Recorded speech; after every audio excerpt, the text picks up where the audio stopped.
minasyaitonirrajim. Bismillahirrahmanirrahim. Assalamualaikum warahmatullahi wabarakatuh. Waalaikumsalam warahmatullahi wabarakatuh. Subhanallah wa bihamdihi adada khalqihi wa ridha nafsihi wa zinatal arsyi wa midada kalimatihi. Alhamdulillahirabbil alamin wassalatu wassalamu ala asyrofil anbiya'il mursalin sayyidina wa maulana Muhammadin wa ala alihi washabihi ajmain. Wala rabbi israh li sadri wa yassir li amri wa hlul 'uqdatam min lisani yafqahu qawli. Raditu billahi rabba wa bil islami dinan wa bi Muhammadin nabiyya wa rasulullah. Rabbi zidni ilma warzuqni fahma.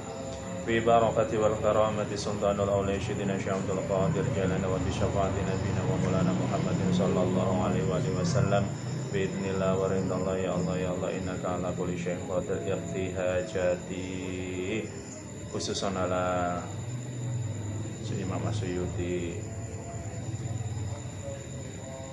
khususan ala ustadi-ustadina, khusus untuk kita semua. Semoga senantiasa mendapatkan ridho Allah, ampunan Allah, hidayah dari Allah. Bagi yang sedang sakit, semoga Allah mengangkat sakitnya. Bagi yang sedang susah, semoga Allah mengangkat susahnya. Bagi orang yang punya hajat, semoga Allah senantiasa mengabulkan hajatnya. Dan semoga di dalam bulan Ramadan ini kita mengerjakan ibadah-ibadah di bulan ini semua diterima Allah Subhanahu wa taala. Al-Fatihah. A'udzubillahi minasyaitonir rajim. Bismillahirrahmanirrahim. Alhamdulillahirabbil alamin arrahmanir rahim. Iyyaka na'budu wa iyyaka nasta'in ihdinas siratal mustaqim siratal ladzina an'amta 'alaihim ghairil maghdubi 'alaihim waladdallin. Kita lanjut untuk kajian yang ketiga. Di pertemuan yang lalu kita sudah bahas tentang wujud jin, makannya, mukallafnya, terus kemudian beberapa yang berkaitan dengan bentuk-bentuk dari jin. Terus kemudian yang saat ini kita lanjut tentang setan pendamping atau jin-jin yang diberi, ya, maksudnya jin-jin yang ditentukan oleh Allah untuk mendampingi para manusia. Setan yang dimaksud di sini adalah setan dari golongan jin. Banyak orang menisbatkan secara tidak langsung setan pendamping ini, orang nyebutnya dengan istilah korin. Korin itu asal kata dari teman. Korin itu artinya teman. Ya. Jadi korin itu artinya adalah teman yang menemani. Jadi kalau kamu punya korin berarti kamu punya teman. Korinnya jin ya berarti temannya jin itu maksudnya. Nah, di sini kita akan bahas tentang di sini bukan korin disebutnya, ya, setan pendamping. Kita nyebutnya dengan istilah korin, teman. Padahal teman itu tidak mesti setan. Jadi korin itu nanti ada dua jenis korin. Kita bahas dulu tentang setan pendampingnya. Ini korin yang pertama, yaitu setan pendamping.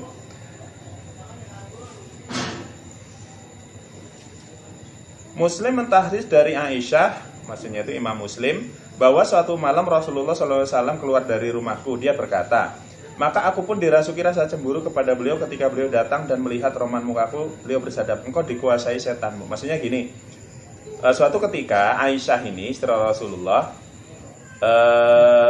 itu mau keluar rumah. Mau keluar rumah itu maksudnya, karena Rasulullah itu kan istrinya bukan cuma satu. Maksudnya ketika Rasulullah itu akan pergi keluar, terus kemudian dia ingin ke istri yang lain, maka Aisyah itu cemberut gitu loh maksudnya. Aisyah itu cemberut.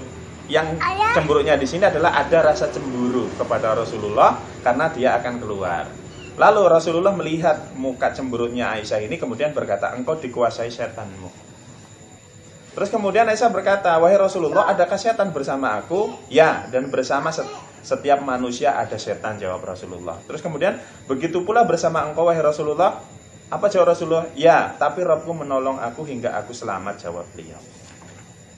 Jadi hadis yang menyatakan tentang setan pendamping atau korin dari jenis jin yang dimaksud di sini ini banyak sih, banyak. Nanti ada salah satu yang paling mafhum, yang paling terkenal. Nanti ada salah satu hadisnya. Jadi di sini salah satu riwayat yang menyatakan bahwa setiap manusia ini ada dikuasai oleh setan, yaitu sifat-sifat buruk yang dibisikkan oleh para jin.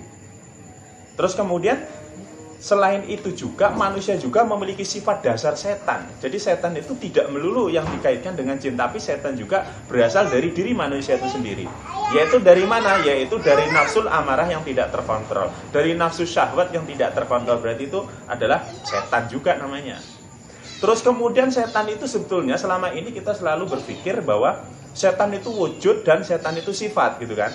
Jadi setan itu adalah kita menyebut, oh ada setan. Setan itu secara tidak langsung kamu mikirnya hantu gitu kan. Oh itu setan, kamu mikirnya jin. Padahal setan itu juga memiliki dua makna. Ada namanya setan ibarat, ada setan sifat.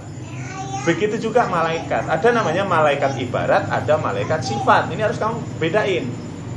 Apa itu setan sifat dan setan ibarat dan malaikat sifat, malaikat ibarat? Ini adalah sebuah sebutan di mana di masa dulu ya. Di masa dulu itu ketika ilmu pengetahuan belum maju, maka hal-hal yang buruk, termasuk penyakit, termasuk kuman, termasuk hal-hal yang buruk yang membahayakan itu disebut, sesuatu yang membahayakan disebut setan. Itu disebut dengan istilah setan ibarat. Sedangkan setan yang maujud seperti dari bangsa jin dan kemudian setan sifat itu namanya ya setan sifat. Setan sifat itu adalah makhluk yang memiliki sifat itu namanya setan sifat. Nah, sedangkan setan ibarat itu loh maksudnya. Itu adalah menisbatkan ke segala sesuatu yang sifatnya membahayakan manusia. Contoh nih ya dalam hadis. Kita itu disunahkan memotong kuku karena kuku itu tempat bersemayamnya setan, ya kan? Enggak, menurut kamu bayangan kamu apa? Di kuku itu ada setannya gitu. Nah, bayangan kamu. Ada Bentuknya setan itu bentuknya gimana coba? Setan ini namanya setan ibarat. Ibaratnya apa? Karena di kuku ini sebetulnya ada kuman, ada cacing, ada semua benda-benda yang ada di sini. Nah, ini akan membahayakan manusia. Di era zaman dulu, zaman Rasul itu nggak kenal namanya itu baksil, itu namanya virus, itu ini belum ada gitu loh. Nah, tapi ini kan sudah pasti Rasulullah menyatakan itu nanti akan jadi sesuatu yang buruk bagi manusia. Maka setiap yang membahayakan disebut setan ibarat. Sehingga termasuk bahasa penyakit itu disebut setan ibarat namanya. Terus kemudian ada malaikat ibarat. Tahu nggak kamu bahwa hujan itu dari air laut? Terus hujan itu adalah yang maksudnya itu yang mengumpulkan hujan rohani itu malaikat. Ya kan? Ketika kamu berbicara dengan orang ahli geofisika dan sebagainya, mereka nggak ngotot. Hujan itu terbentuk dari uap air laut, kemudian uap air laut itu mengembang di antara di atas sekitar sekian ratus meter, kemudian terjadi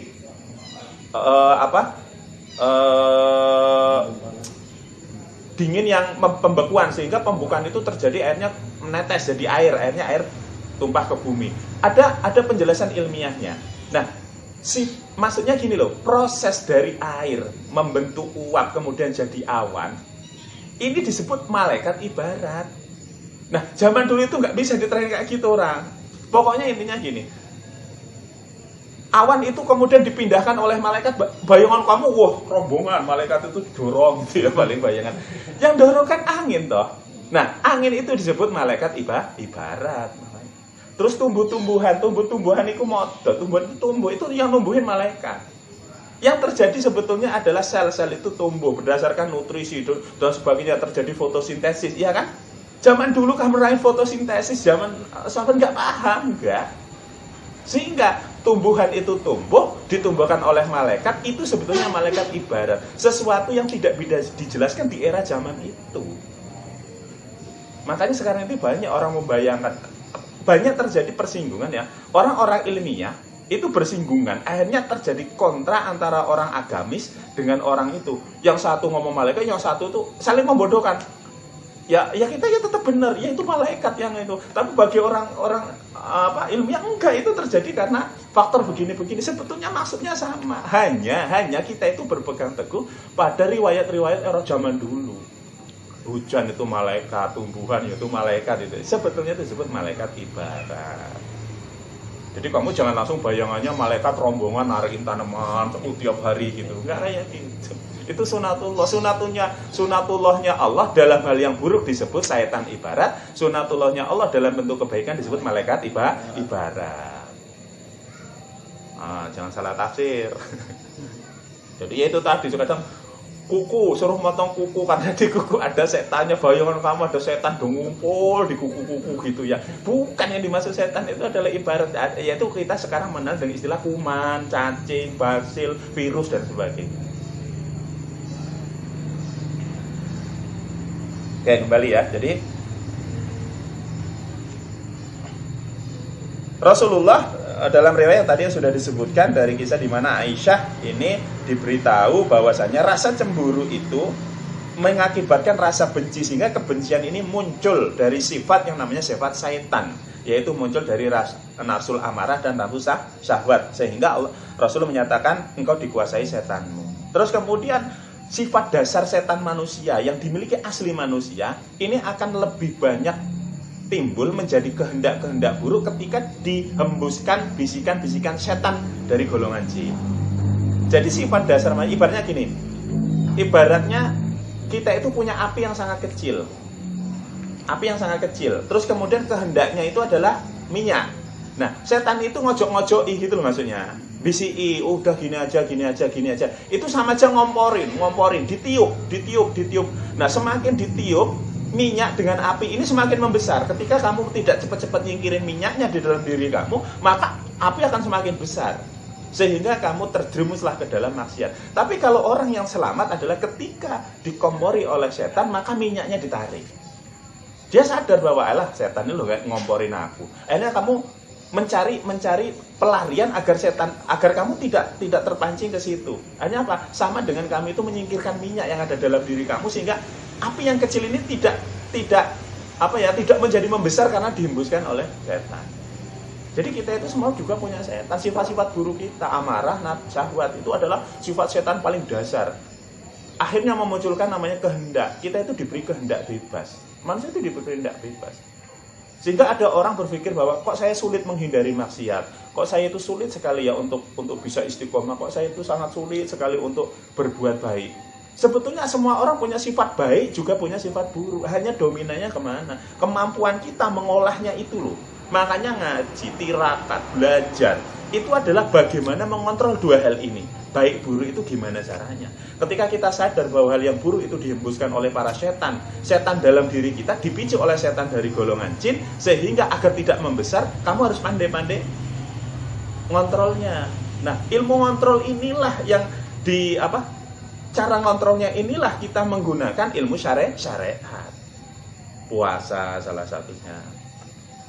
Kan muncul di bulan Ramadan, ada artinya di bulan Ramadan setan-setan itu dibelenggu. Terus ada pertanyaan, katanya setan dibelenggu, tapi masih banyak orang nggak puasa. Terus apa hubungannya setan dibelenggu dengan orang nggak puasa? Yang belenggu itu ya kamu kok, bukan Allah. Sejak awal bulan Ramadan setan itu dibelenggu. Siapa yang membelenggu? Pasti kita. Dengan izin Allah, dengan cara syariat itu tadi. Allah mensyariatkan, ya ayyuhalladzina amanu kutiba alaikumus syiyam kama ada qablikum la'allakum tattaqun. Kamu suruh puasa agar membelenggu setan-setanmu. Lalu bagaimana dengan orang yang di bulan puasa muslim tapi nggak puasa? Berarti dia tidak mau mendengarkan bagaimana teknik cara syariatnya untuk membelenggu setan. Berarti dia tetap melepas setan dalam diri dia. Bayangan kamu setan dibelenggu itu setan taruh di tiang, diikat, ya kan? Bayangannya ya, atau setan dimasukkan satu tempat dibelenggu, kayak ada rantai-rantai gitu. Bayanganmu kayak gitu sih nanti. Bayanganmu kayak gitu. Padahal sebetulnya setan itu ya kita yang membelenggu. Dengan apa? Dengan perintahnya Allah, dengan syariat Allah, dengan puasa itu tadi. Sedangkan orang-orang yang tidak berpuasa tapi dia muslim, itu berarti dia tidak mau mengikat setan dalam dirinya. Ya kenyataannya benar, memang setan pada dibelenggu. Nyatanya banyak orang puasanya ketimbang enggak kan?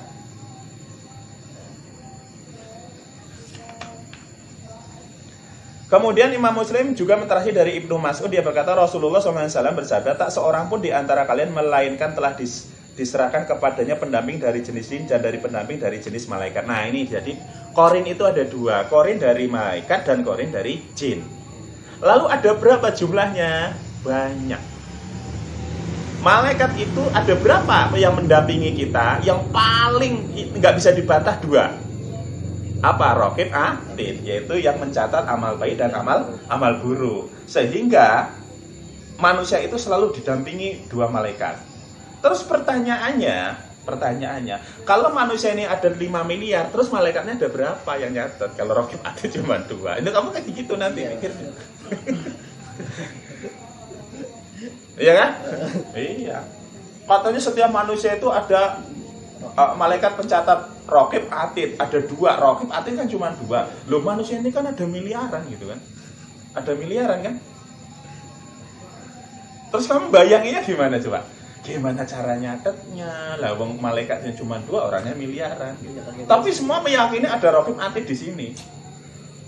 Ya, kamu itu apa bedanya dengan aplikasi zaman sekarang? Aplikasi itu cuma 1, HP-nya banyak, tinggal 1 tempat aja tat itu selesai kok. Loh, malaikat lebih canggih dari aplikasi yang kamu punya di HP kok.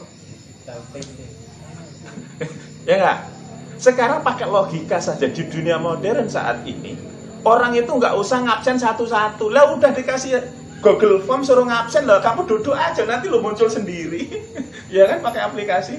Lah malaikat itu lebih canggih dari aplikasi-aplikasi yang pernah diciptakan oleh manusia. Gimana tekniknya nggak usah bahas, intinya adalah malaikat itu selalu tahu apa yang kamu perbuat. Allah selalu tahu dengan apa yang kita perbuat, lalu tugas malaikat adalah mencatatnya. Gimana cara mencatatnya? Nggak usah dipikir. Pakai logika sederhana, zaman sekarang udah canggih. Orang kalau zaman dulu ya bingung nyatet begitu banyak. Oh, sekarang itu ada aplikasi gitu kan. Oh, berarti di sana pakai Android malaikatnya. Ya mungkin pakai Android. Mungkin Raqib Atid pakai Android, kelasnya udah kelas tinggi gitu ya.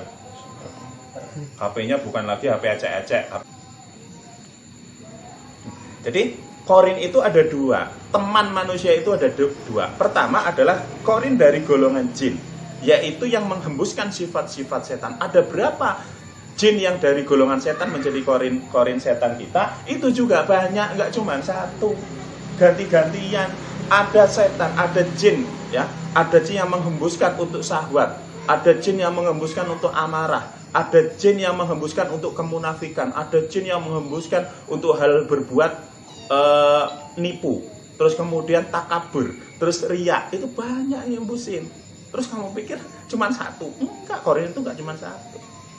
Bagaimana dengan malaikat? Sama, malaikat juga enggak cuma 1. Di Al-Quran sudah dijelaskan. Allah menempatkan di samping kanan, kiri, depan, dan belakangmu. Ya, kanan, kiri, depan, dan belakangmu. Itu adalah tempat di mana malaikat itu selalu menjaga kita. Lalu apa tugas malaikat itu? Kebalikannya dari jin setan, yaitu membisikkan hal-hal yang baik, yaitu memancing nafsul mutmainah, gitu kan? Nafsu-nafsu yang ada dalam diri kita yang mengajak kepada kebaikan. Nafsu tentang kesabaran, nafsu tentang qanaah, nafsu tentang ketenangan, nafsu tentang ketundukan, kesujudan dan sebagainya. Itu dihembuskan oleh para malaikat. Sehingga dalam setiap hari dalam diri kita terjadi 2 pertempuran. Yang kamu ada di tengahnya, yaitu setan berusaha mengajak membisikkan hal yang buruk, malaikat berusaha untuk membisikkan hal-hal yang baik. Sedangkan kamu di tengah-tengah jadi hakimnya. Mau ngikut mana? Mau ngikut kemana? Disitulah letak di mana kamu diberi hati dan akal. Akal akan melakukan mengkalkulasi logika-logika. Ya, oh ini mau ngikut setan atau kemudian mau ngikut malaikat. Kamu punya logika-logika di otak kamu itu karena sudah punya ilmu. Terus kemudian pakai rasa, perasaan yang dimana perasaan itu akan meyakinkan. Perasaan itu untuk meyakinkan. Contoh, akal itu akan berlogika. 2 tambah 2 pasti 4. 1 tambah 1 pasti 2. Hati kamu itu meyakinkan, yakin. Ketika akal 1 tambah 1 5, hatimu nggak bakal terima, enggak. Walaupun kamu bohong ke orang, gitu ya, hati itu nggak mau bohong karena hati itu sangat meyakinkan.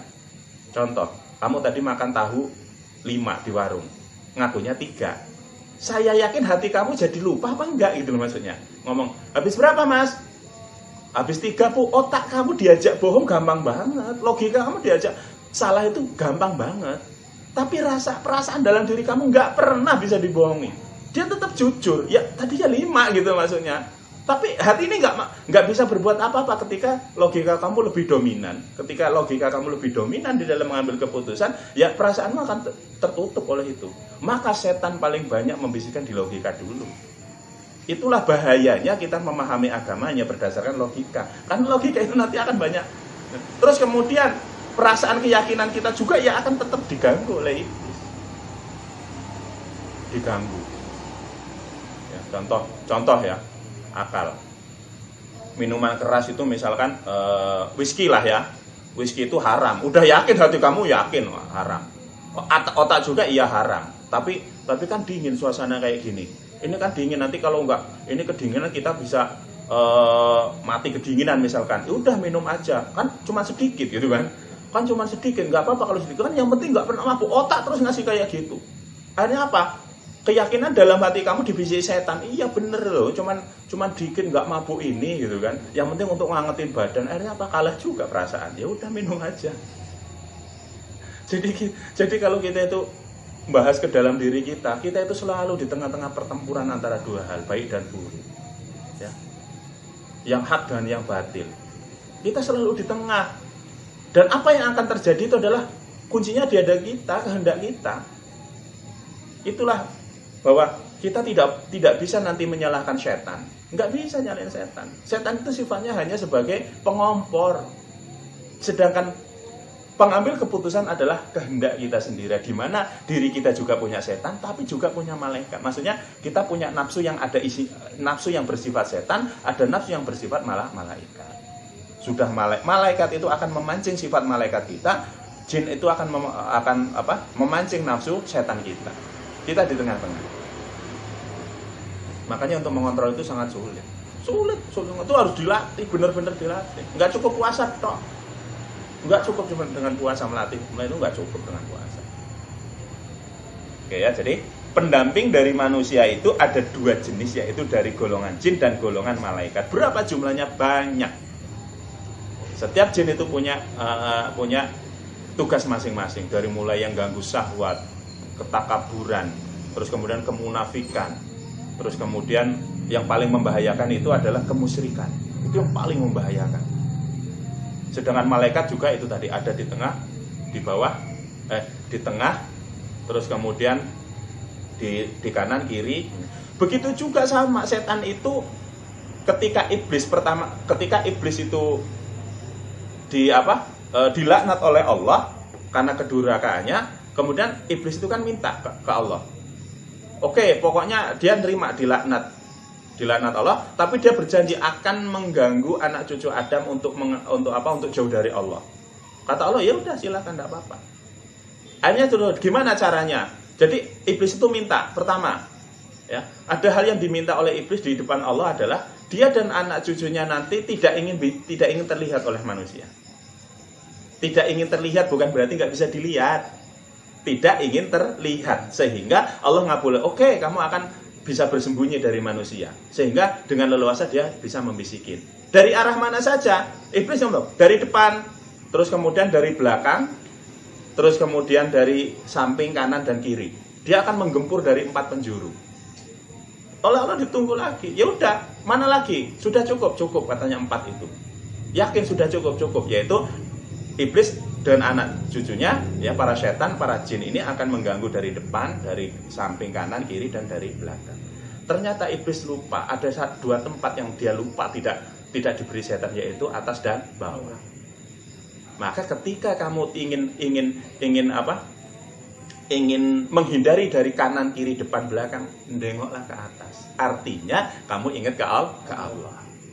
Ketika kamu sujud ke bawah, kamu harus tunduk. Artinya harus sajad, sujud artinya. Jadi 2 tempat yang lupa oleh iblis itu tidak diberi setan, yaitu atas dan bawah. Sehingga kalau kamu ingin menghindari setan kanan kiri, waduh digoda gini, ingat ke Allah, ke atas. Bukan berarti Allah di atas, maksudnya kamu ingat gitu maksudnya.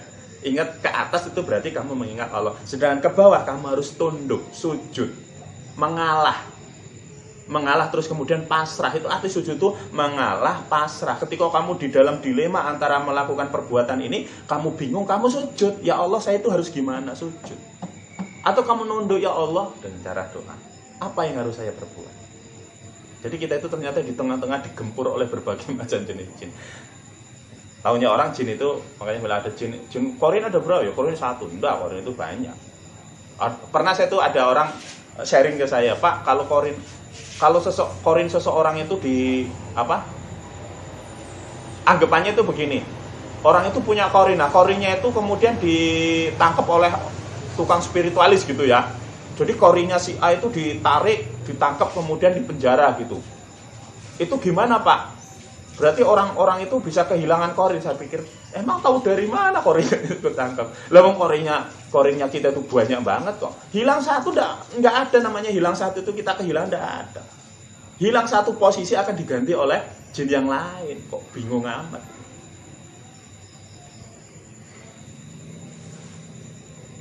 Tapi biasanya di antara banyak-banyaknya jin yang menjadi korin kita itu biasanya ada satu yang terkuat, yaitu itu yang biasanya kita lihat, yaitu korin-korin yang terkuat itulah yang biasanya yang ada sejak kita lahir, yang sejak ada kita lahir itu biasanya memang khusus sekali, memang satu itu yang selalu akan menjadi pendamping kita. Sedangkan pendamping korin yang lain itu banyak gantian.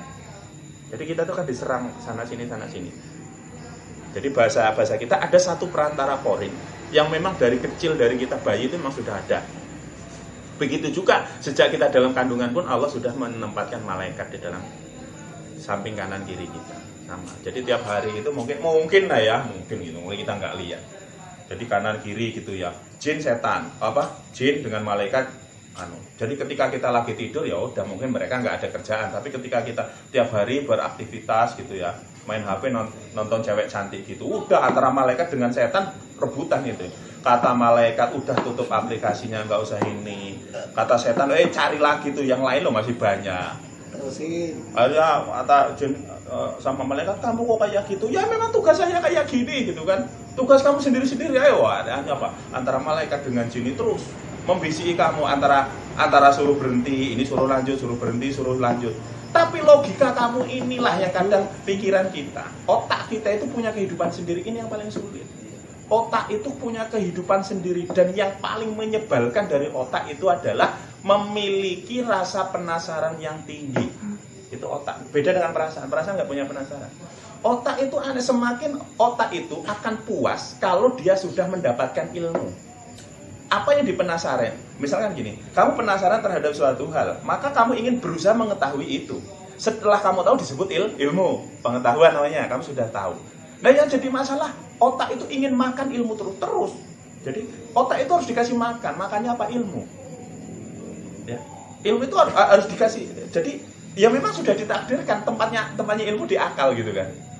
Terus kemudian nanti akan diyakinkan di hati, ditanamkan di hati menjadi sebuah keyakinan. Nah, ini yang paling menyebalkan adalah otak itu punya kehidupan sendiri. Yang sangat menjengkelkan adalah rasa penasaran. Otak itu punya penasaran, bukan kamu yang penasaran, otak. Benar, otak itu punya penasaran yang sangat tinggi. Sehingga kamu itu ketika kita sadar bahwa antara jin dengan malaikat itu membisikkan hal yang baik dan yang buruk yang dalam hal yang bersamaan, tapi dalam diri kamu sendiri itu yang kadang memancing kehendak, yaitu rasa penasaran. Otak itu penasarannya sangat tinggi. Ya. Akhirnya ketika penasaran muncul, maka muncul pertanyaan. Maka akal itu kalau nggak cepet-cepet dihentikan oleh hati, udah gitu ya terus bablas. Makanya ketika kita puasa, ketika kita wirid, ketika kita dzikir, itu ngajak akal untuk tidak kemana-mana, yaitu diajak untuk wirid. Makanya akal itu bangga, loh dia itu hobinya penasaran. Coba kamu sholat, akal sudah tentuin, pikiran sudah tebet, mau gitu. Lah akal itu mau diikat gimana loh, dia itu lepas. Pikiran kamu itu lepas nanti. Karena apa? Dia punya kehidupan. Hanya apa katanya? Bismillah, alhamdulillah, rabbil alamin, lagi gini. Oh mungkin mau baru-baru waladolin, amin, baru baca suratan, udah melayang kemana? Tadi kunci kemana? Tadi gimana? Habis main, tadi kalah gitu kan? Coba tadi pakai senjata ini, coba tadi, pokoknya semua. Ini apa? Dan yang lucu sebetulnya itu pemicunya sangat gampang. Bayangkan, padahal gini, kamu kan enggak. Ini contoh ciri di mana pikiran kamu itu punya kehidupan sendiri adalah kamu nggak mikirin apa-apa, pikiran itu datang sendiri. Memang pernah kamu tuh sholat itu langsung pengen mikirin bayang, enggak loh, itu datang sendiri. Nah kamu nanti terpicu, akhirnya apa? Ikut bayangin. Ya udah ikut dengan akal terus bayangin kayak gitu. Makanya sangat sulit. Makanya ketika Rasulullah ditanya, ketika seseorang itu dalam kondisi bingung, maka apa jawab istafti qalbak? Tanyalah hatimu. Enggak pernah tanyalah akalmu, itu enggak pernah. Pokoknya akal itu gampang bujuk. Tapi perasaan itu enggak. Ketika kamu wirid, dzikir, puasa, tirakat, itu akan di situ adalah bagaimana teknik kamu itu, cara mengikat akalmu sendiri, pikiran-pikiranmu itu kamu ikat. Agar ketika mau ke sana tarik lagi. Kamu itu harus baca wirid. Ketika ini kamu harus bayangin lafaz, kamu harus begitu. Jadi ketika pikiranmu lari, tarik lagi. Ketika kamu lagi la ilaha illallah, la ilaha, datang. Pertama pikiran itu ngikutin, tapi kan bosen. Ikat sifat otak itu adalah pertama dia akan penasaran, ketika sudah mendapatkan itu dia bosan. Dia ingin ganti yang lebih lagi. Makanya jangan heran ketika kamu itu sudah makan sesuatu, sudah kenyang, pasti pengen yang lebih, pengen yang lain. Kamu nonton sesuatu yang sudah bagus, kamu tertidur, kamu mungkin 2-3 kali nonton, selesai besoknya kamu nggak share lagi, kamu ingin yang lebih dari itu. Jadi ketika awal kamu itu, makanya gini, kenapa orang itu niat ketika pertama tobat, pengen amalan ini, amalan itu ya, pengen amalan, terus akhirnya dikasih wiritan, semangat, alah paling 40 hari, paling seminggu lah ya semangat, tahajud semangat, puasa semangat, nanti di 21 mulai, 41 hari mulai kendor. Kenapa? Pikiran kamu itu sudah bosen dengan itu. Jadi jangan heran sekarang kenapa kok sekarang susah istiqomah, yang dulunya saya itu rajin sekarang enggak lah, karena otak kamu itu sudah bosen dengan itu, pengennya sesuatu yang lain. Itu ya, itu kalau kita bahas diri kita sebenarnya rumit. Benar, manusia itu rumit banget. Kita tuh nggak pernah berpikir ke dalam diri kita. Makanya ada istilah cari jati diri, nggak usah jauh-jauh, pahami diri kamu sendiri, kamu itu siapa. Di dalam diri kamu itu terjadi apa dalam diri kita. Nyari jati diri nggak usah kemana-mana. Kamu tafakur itu, kamu cari diri sendiri itu apa sih sebetulnya kamu itu. Bagaimana dengan itu? Kamu nyari jati diri kemana-mana, ke gunung, ke lembah, itu nggak bakal ketemu. Karena yang jati diri itu ada dalam diri kamu sendiri. Yang kamu perluin adalah bagaimana cara loncat untuk masuk ke dalamnya. Maka menggunakan ilmu-ilmu hakikat. Jadi untuk bisa memahami jati diri kita itu pakai ilmu hakikat. Melalui sebuah riyadhah, melalui tirakat-tirakat, melalui syariat-syariat yang sangat ketat. Sehingga dia mampu melihat diri dia sendiri. Melihat bukan berarti melihat bentuk. Maksudnya bisa melihat, memahami saya siapa. Man ana, sopo aku. Sampai ada lagu nanya, man ana gitu kan. Nah itu kalau bahas tentang itu rumit ya. Manusia itu rumit.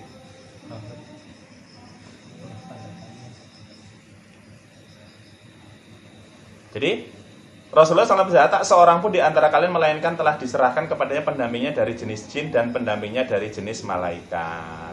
Mereka bertanya, begitu pula engkau wahai Rasulullah? Beliau menjawab, begitu pula aku. Hanya saja Allah menolongku untuk mengalahkannya sehingga aku pun selamat. Maka dia tidak menyuruhku kecuali kepada kebaikan. Maksudnya, bangsa-bangsa jin yang menyuruh kepada sifat-sifat setan itu termasuk Rasulullah punya. Tapi namanya Rasulullah maksum ya, nggak boleh Rasulullah seorang rasul nabi itu harus kalah dengan jin, setan tidak boleh. Makanya Allah memberikan teknik, memberikan cara sehingga bahasa Rasul, Allah menolongku. Bukan berarti Rasulullah mampu, Allah ngasih cara, ngasih teknik, dengan cara itu disebut dengan pertolongan. Akhirnya apa? Akhirnya setan dalam diri Rasul itu menjadi lemah. Ketika dia lemah, maka menyerah kecuali dia hanya menyuruh hal-hal yang baik. Ibnu Hibban dan At-Tabrani mentakhrij dari Syarih bin Tariq, dia berkata, Rasulullah SAW bersabda, tak seorang pun di antara kalian melainkan ada syaitan besertanya. Begitu pula engkau wahai Rasulullah, tanyanya, beliau menjawab, na'am, begitu pula aku, ya. Tapi Allah menolongku untuk mengalahkan sehingga aku selamat. Abu Nuaim mentakhrij dari Al-Dalail dari Ibnu Umar, dia berkata, Rasulullah SAW bersabda, aku dilebihkan dalam 2 perkara atas semua anak keturunan Adam. Tadinya setanku adalah kafir, lalu Allah menolongku untuk mengalahkannya sehingga aku selamat. Dan istri-istriku menjadi penolong bagiku, sedangkan setan Adam kafir dan istrinya menjadi penolong untuk kesalahannya. Ini hadis dhaif ya ini. Kalau ketemu hadis tentang ini dhaif, jadi kita lewati, nggak usah dibahas. Tapi di sini ditulis, tapi ada keterangannya, ini hadisnya dhaif.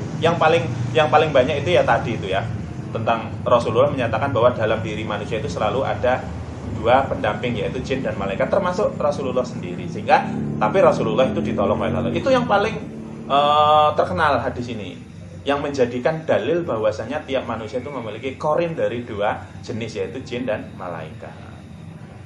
At-Tirmizi An-Nasai mentahri dari Ibnu Mas'ud, dia berkata Rasulullah SAW bersabda, sesungguhnya setan memiliki bisikan terhadap anak Adam dan malaikat juga mempunyai bisikan. Bisikan setan ialah menyeret kepada keburukan dan mendustaan terhadap kebenaran, sedangkan bisikan malaikat mendorong kepada kebaikan dan pembenaran kebenaran. Siapa yang mendapatkan hal itu, hendaklah dia mengetahui bahwa dia berasal dari Allah, lalu hendaklah ia memuji Allah. Adapun yang mendapatkan lainnya, hendaklah dia berlindung kepada dari setan yang terkutuk.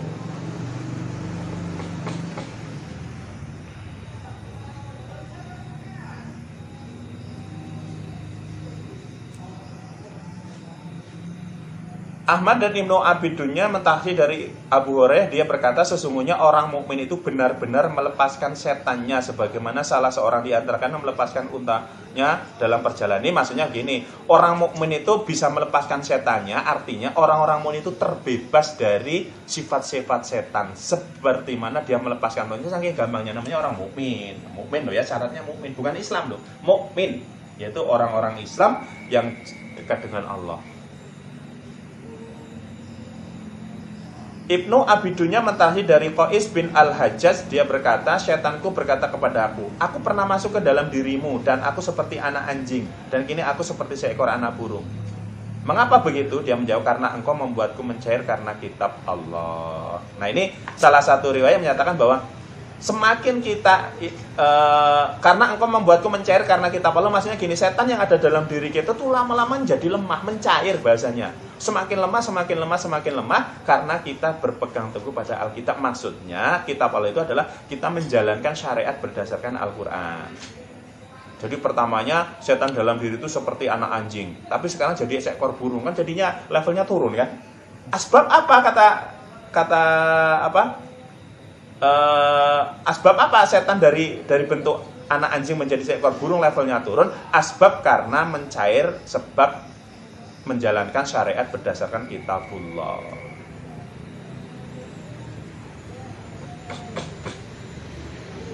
Ahmad mentahrid dari dalam Al-Zud dari Wahab bin Munabbih, dia berkata, tak seorang pun di antara anak keturunan Adam melainkan besertanya ada setan yang diwakilkan kepadanya. Sedangkan orang kafir, maka setan ikut makan dari makanannya dan ikut minum dari minumannya serta ikut tidur di tempat tidurnya. Setan orang mukmin berada di sisinya, menunggu kapan dia mendapatkan keadaan lalu dia melompat kepadanya. Anak keturunan Adam yang paling disukai setan ialah orang yang malas dan banyak tidur.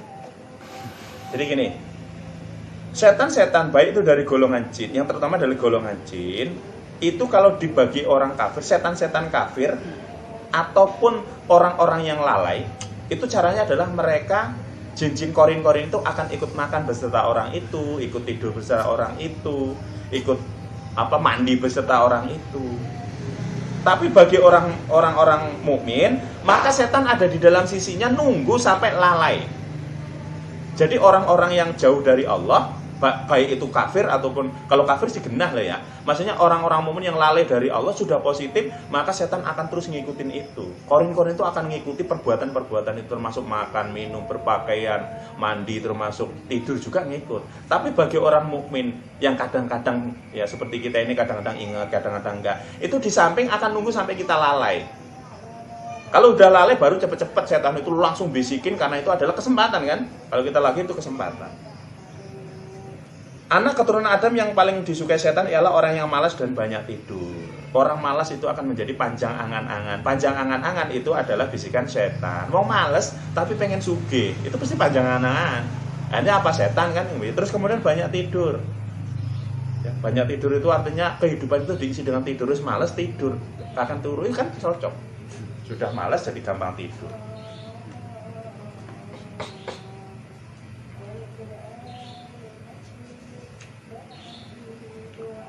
Abdul Razak dan Ibnul Munzir mentahri dari Syaid Al-Hariri tentang firman Allah, dan barang siapa yang berpaling dari pengajaran yang maha pemurah, Al-Quran maksudnya, kami adakan baginya setan yang menyesatkan, maka setan itu menjadi teman yang selalu menyertainya. Az-Zukhruf ayat 36. Nah ini tentang Qorin ya, tentang bahasa Qorin itu ada di surat Az-Zukhruf ayat 36. Jadi barang siapa yang berpaling dari pengajaran yang maha pemurah, maksudnya orang-orang yang jauh dari Al-Quran, jauh-jauh dari sunnah, kami adakan baginya setan yang menyesatkan. Maka setan itulah yang menjadi teman selalu menyertainya. Itu tadi maksudnya orang-orang mukmin yang jauh. Orang Islam lah ya, orang kafir sudah pasti orang kafir. Orang-orang Islam yang kadang jauh dari Allah, yang tapi kadang-kadang dekat, kadang-kadang jauh, maka tetap dikasih setan di dalam itu.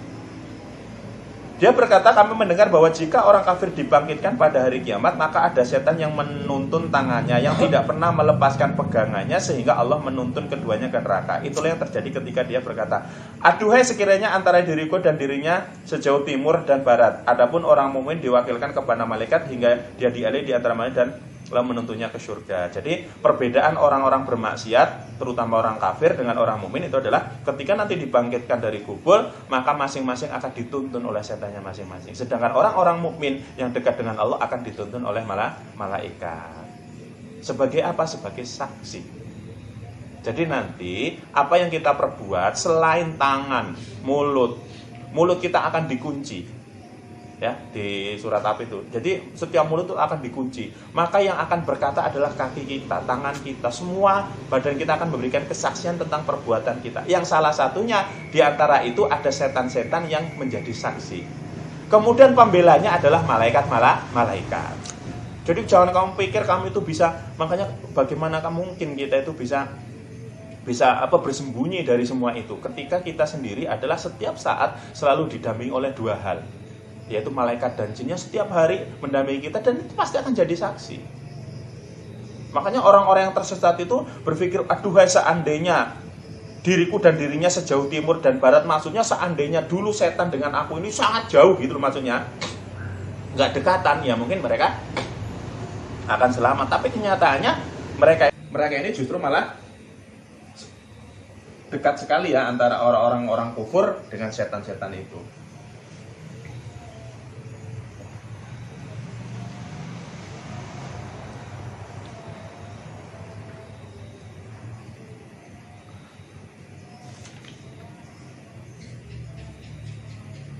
Oke, ya sekarang jadi jelas saja ya kesimpulan yang pertama.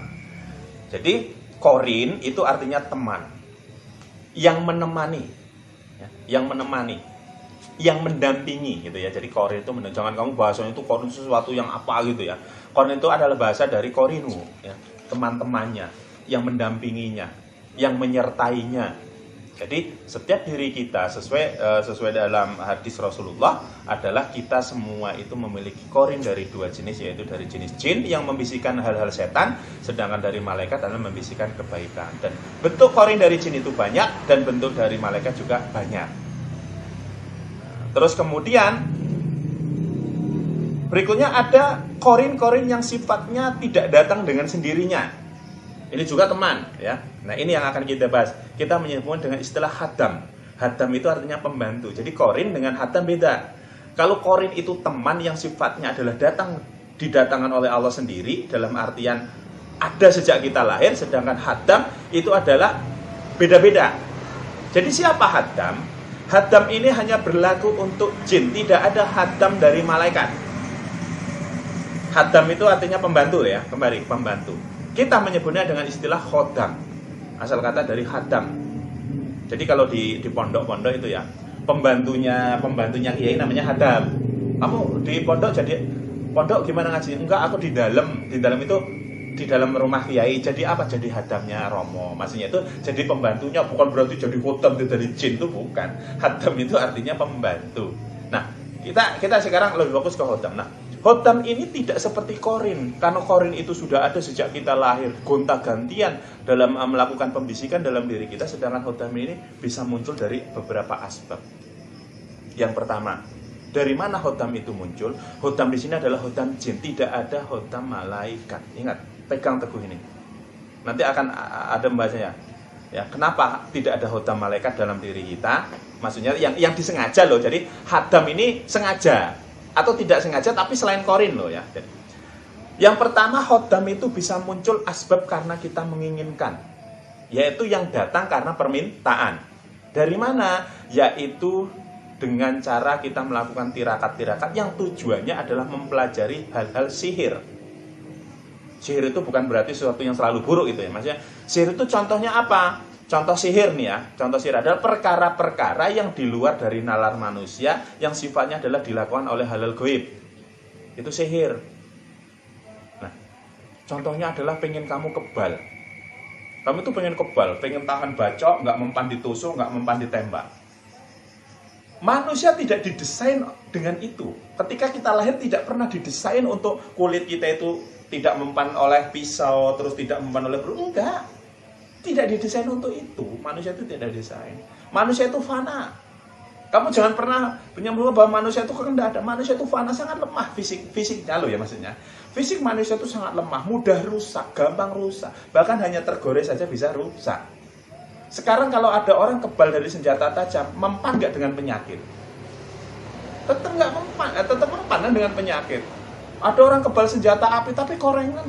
Ada orang kebal dengan tidak mempan dibacok tapi panuan.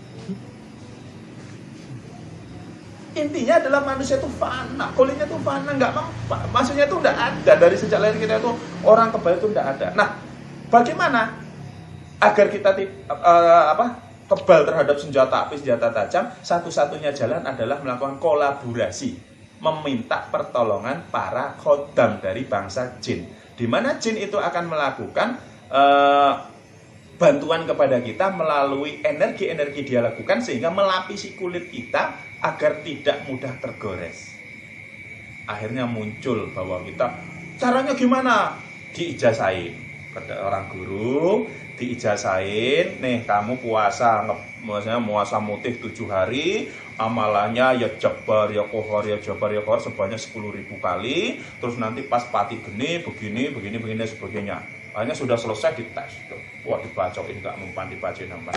Kenapa saya pernah kayak gitu masalahnya? Tobat aku sekarang. Dulu saya kayak gitu, nggak mempan dibacok, ya nggak mempan. Tapi saya sadar sekarang bahwa sebenarnya itu perbuatan sihir.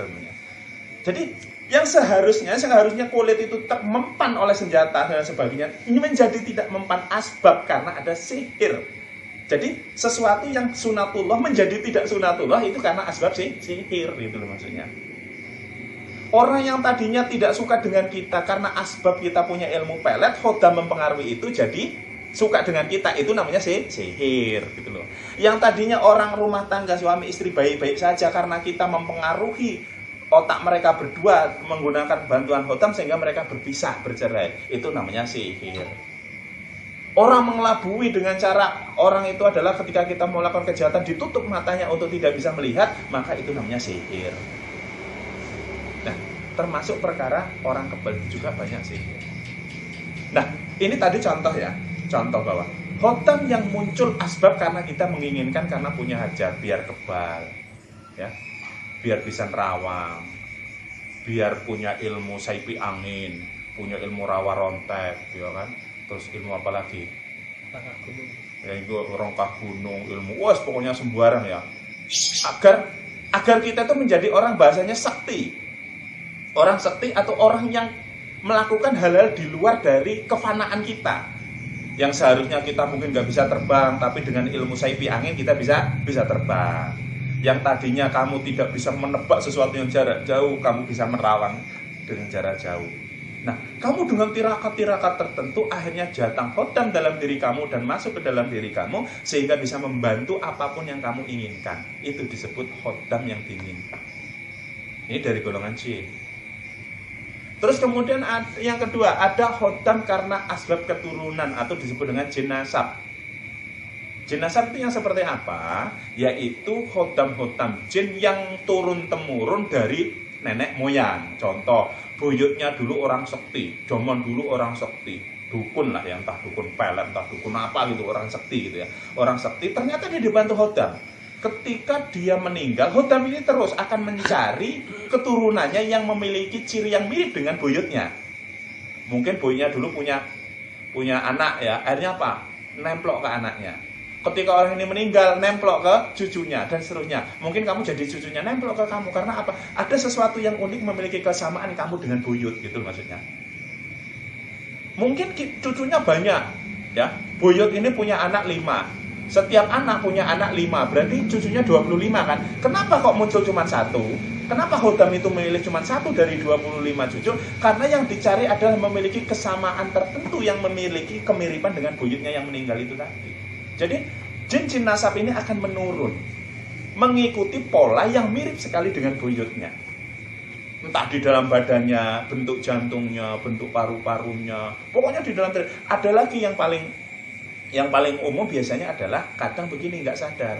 Si mbah ini ketika cucunya lahir, dia minta, karena dia sadar bahwa dia memiliki ilmu itu, dia memberikan perlindungan bahwa nanti ini anak cucuku, nanti biar dilindungi, gitu kan. Anak cucunya nggak tahu kalau dia itu sejak lahir itu nggak ngerti, ternyata dari neneknya, mungkin kakeknya atau buyutnya itu ketika habis lahir itu langsung dipasangin gitu maksudnya. Dipasangin bahasanya itu untuk sebagai pelindung nantinya. Akhirnya sampai gede, sampai dewasa, Khodam itu ngikutin dia. Sehingga kadang orang ini nggak sadar bahwa dia bisa begini, bisa begitu. Dia memiliki kepekaan begini, begitu. Padahal dia nggak pernah belajar, nggak pernah apa-apa. Bisa jadi itu adalah jin nasab yang diturunkan atau yang turun sendiri. Jadi jin nasab itu bisa diturunkan, bisa juga turun sendiri. Bagaimana dia bisa turun sendiri? Asbab karena si orang ini memiliki ciri-ciri yang mirip dengan orang yang memiliki Khodam awal. Jadi yang pertama tadi ya, Khodam muncul karena tirakat, karena kita memang ingin itu, ingin punya itu. Yang kedua karena nasab, ya, baik itu nasab yang tidak disengaja atau yang tidak disadari, ataupun nasab yang memang diberi. Terus yang ketiga, ya, yaitu Khodam yang datang dengan sendiri, karena kita memiliki keunikan di dalam badan. Memiliki keunikan. Jadi manusia itu sangat memiliki keunikan, ya, badannya itu punya hal-hal yang unik. Terus kemudian akhirnya jin itu entah dari mana dia nempel di badan kita. Nempel di badan kita. Ini biasanya nggak sengaja. Nggak sengaja kayak gini nih. Kadang ada orang gara-gara, saya pernah ketemu gini, ada orang itu nggak pernah, dari kecil itu nggak biasa aja, ketika sudah gede, sudah punya anak gitu ya, itu baru bisa kayak gitu. Dia tuh bingung. Setelah ditelusuri itu asbab karena dia tuh pernah melewati sebuah makam tua. Nah, dia nggak sadar bahwa di dalam dirinya ada sesuatu yang unik. Nah, ada jin yang mengikuti dia sampai hari ini gitu, maksudnya sampai hari ini dia tetap ngikut terus, sehingga dia diberi penampakan, diberi kemampuan bisa melihat rawang itu dengan sendirinya. Padahal dulunya nggak bisa. Ini nggak pernah diminta. Bisa jadi karena asbab di dalam diri kita ini ada hal-hal yang unik. Bisa dari mata kita, ya. Terus kemudian bisa dari tengkuk kita, dari dada, dari paru-paru, dari jantung, semua di dalam tubuh kita itu bisa menjadi tempat, ya. Bisa menjadi rumah bagi Khodam itu, sehingga di dalam diri kita ini ada hal yang menarik untuk mereka bisa ditempati. Terus selain yang datang dengan sendiri, ada juga Khodam asbab amalan yang tidak kita sadari. Amalan-amalan yang tidak pernah kita sadari. Contoh amalan tanpa guru lah ya, contohnya amalan tanpa guru. Dia nggak sadar bahwa nanti itu akan mendatangkan Khodam. Contoh, amalan biar bisa membuka mata batin, cari di internet ada. Ya. Amalannya adalah misalkan ya latif gitu ya, latif yang malam putih dan atau kemudian menggunakan ya sami ya basir pakai asmaul husna. Tujuannya adalah untuk bisa melihat hal gaib dengan mata batinnya gitu. Nggak ada gurunya, nggak ada yang ngajarinya misalkan. Dia ngamalin itu terus. Bisa jadi itu telah membuka. Dari mana dia membukanya? Amalannya bukan amalannya membuka, tapi keyakinan dia dan kehendak kita. Nafsu dialah yang membuka dalam diri dia. Ada sebuah pintu yang bisa dimasuki oleh para jin nanti itu. Ini makanya asbab kenapa belajar tanpa guru itu sangat-sangat tidak disarankan. Dalam ilmu gaib lah, dalam ilmu nggak gaib aja bahaya, apalagi dengan ilmu gaib. Karena ketika orang itu memiliki kehendak, ingin memiliki ilmu-ilmu gaib, ilmu supranatural, mengamalkan amalan tertentu, puasa-puasa tertentu tanpa ada bimbingan, ya, akhirnya muncul, dia telah membuka pintu-pintu gerbang di dalam dirinya sehingga dia masuk, nggak sadar dia itu telah memasukkan itu sendiri. Akhirnya bahasanya ngundang sendiri. Terus yang berikutnya adalah isian. Ini yang banyak nih. Isian biasanya asal dari gemblengan, pengisian. Itu biasanya ijazahan lah ya. Ijazahan, gemblengan, kubro, semacam-macam. Caranya adalah ada yang suruh nelen gotri begini. Ada suruh minum air. Ada nanti suruh, pokoknya banyak lah tekniknya ya. Suruh pakai minyak ini, nonton diisi dan sebagainya.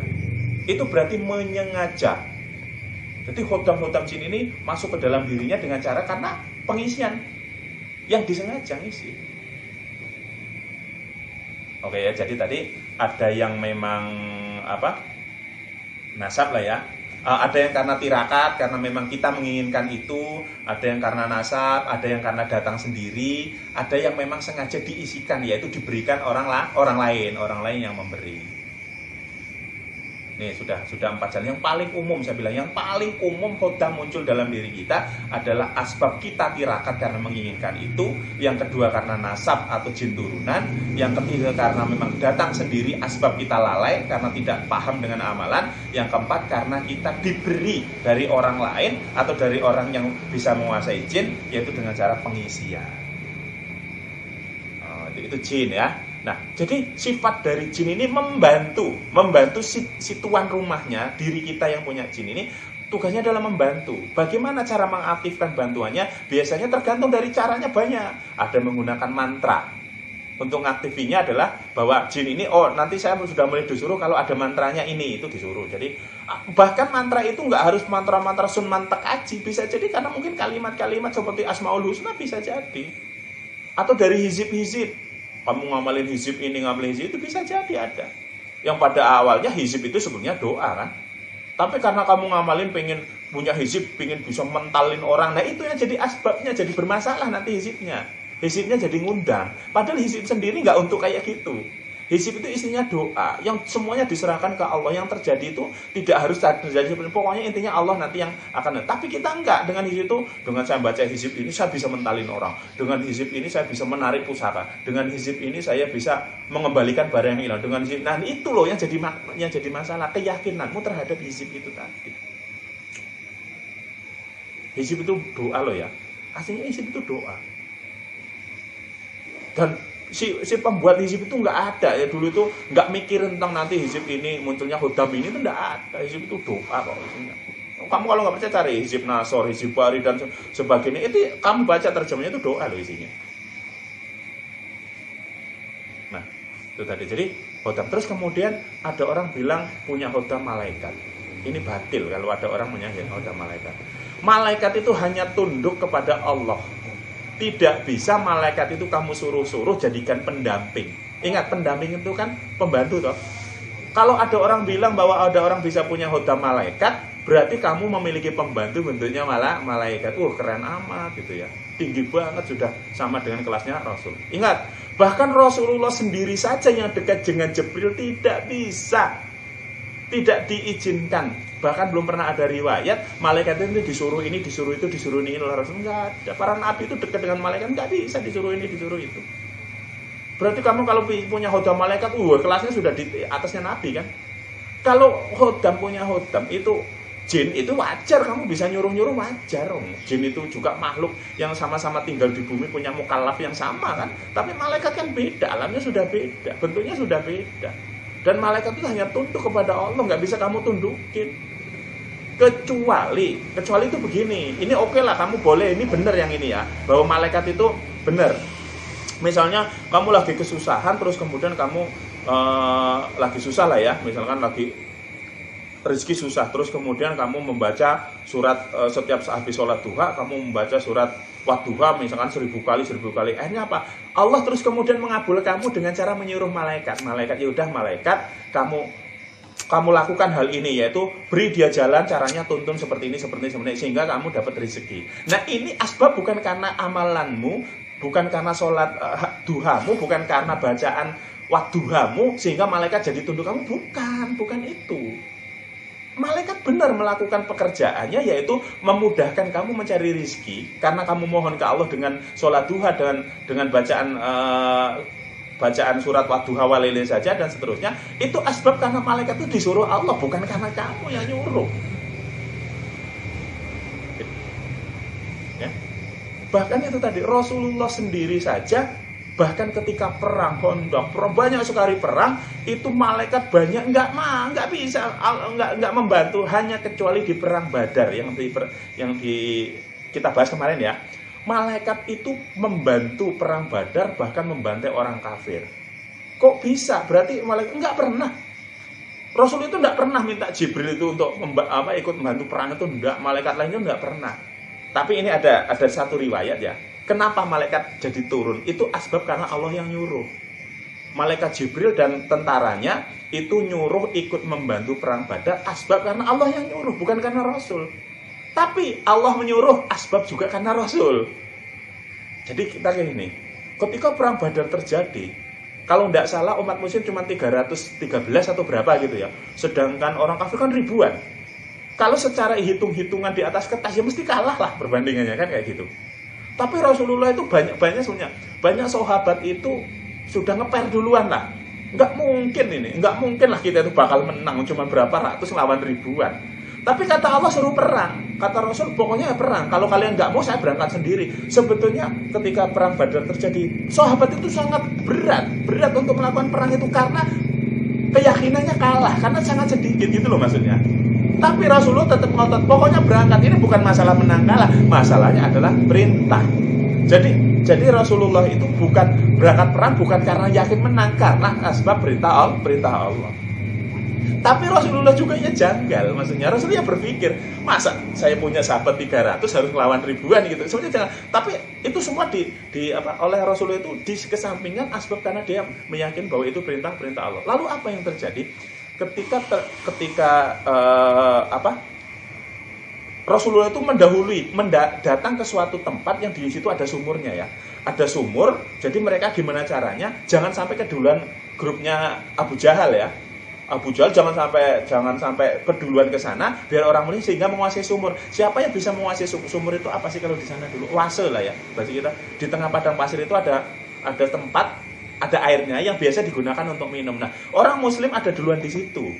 Rasulullah secara politik, secara strategi perang, dia lebih dulu di situ. Sedangkan orang kafir belakangan. Maka ketika orang kafir tahu bahwa di sana itu Rasulullah sudah dulu, mereka nggak menguasai karena dalam perang itu belum ayahnya perang gitu kan. Akhirnya apa? Tapi Rasulullah dan sahabat juga mempersilahkan orang kafir itu ngambil airnya, dibiarin ya udah ambil aja gitu maksudnya. Bahkan orang kafir ditanya, ada berapa jumlah kalian gitu? Ada sekian ribu gitu kan? Ya udah biasa karena belum pernah. Jadi zaman dulu itu kalau belum ayah perang, walaupun ketemu ya nggak bakal perang. Itu banyak. Mereka tetap berpegang teguh pada aturan perang. Kalau belum pernah dikenteng perang gitu ya jangan, walaupun ketemu ya nggak bakal perang. Hanya ketika Oase itu dikuasai orang Muslim, kemudian berpolitik menggunakan teknik begini. Ketika terjadilah benar perang dimulai, Rasulullah itu hanya berbicara gini. Ini menurut ulama loh ya, ini bukan menurut saya. Allah itu berkata, ya Allah begini. Islam, kelanjutan Islam ada di para sahabat-sahabatku. Seandainya engkau membunuh mereka semua dan membiarkan mereka semua mati, Islam ini mungkin akan musnah. Jadi bahasa Rasulullah agak maksa kalau, ya Allah, sahabat-sahabat ini perang. Al-Quran semua itu ada di otak mereka, Islam ada di dalam diri mereka. Seandainya mereka harus mati di perang ini, maka Islam bisa jadi akan musnah. Itu secara nggak langsung itu bahasanya gini, ya Allah kalau sampai nggak menang ya kebangetan bahasanya itu maksudnya.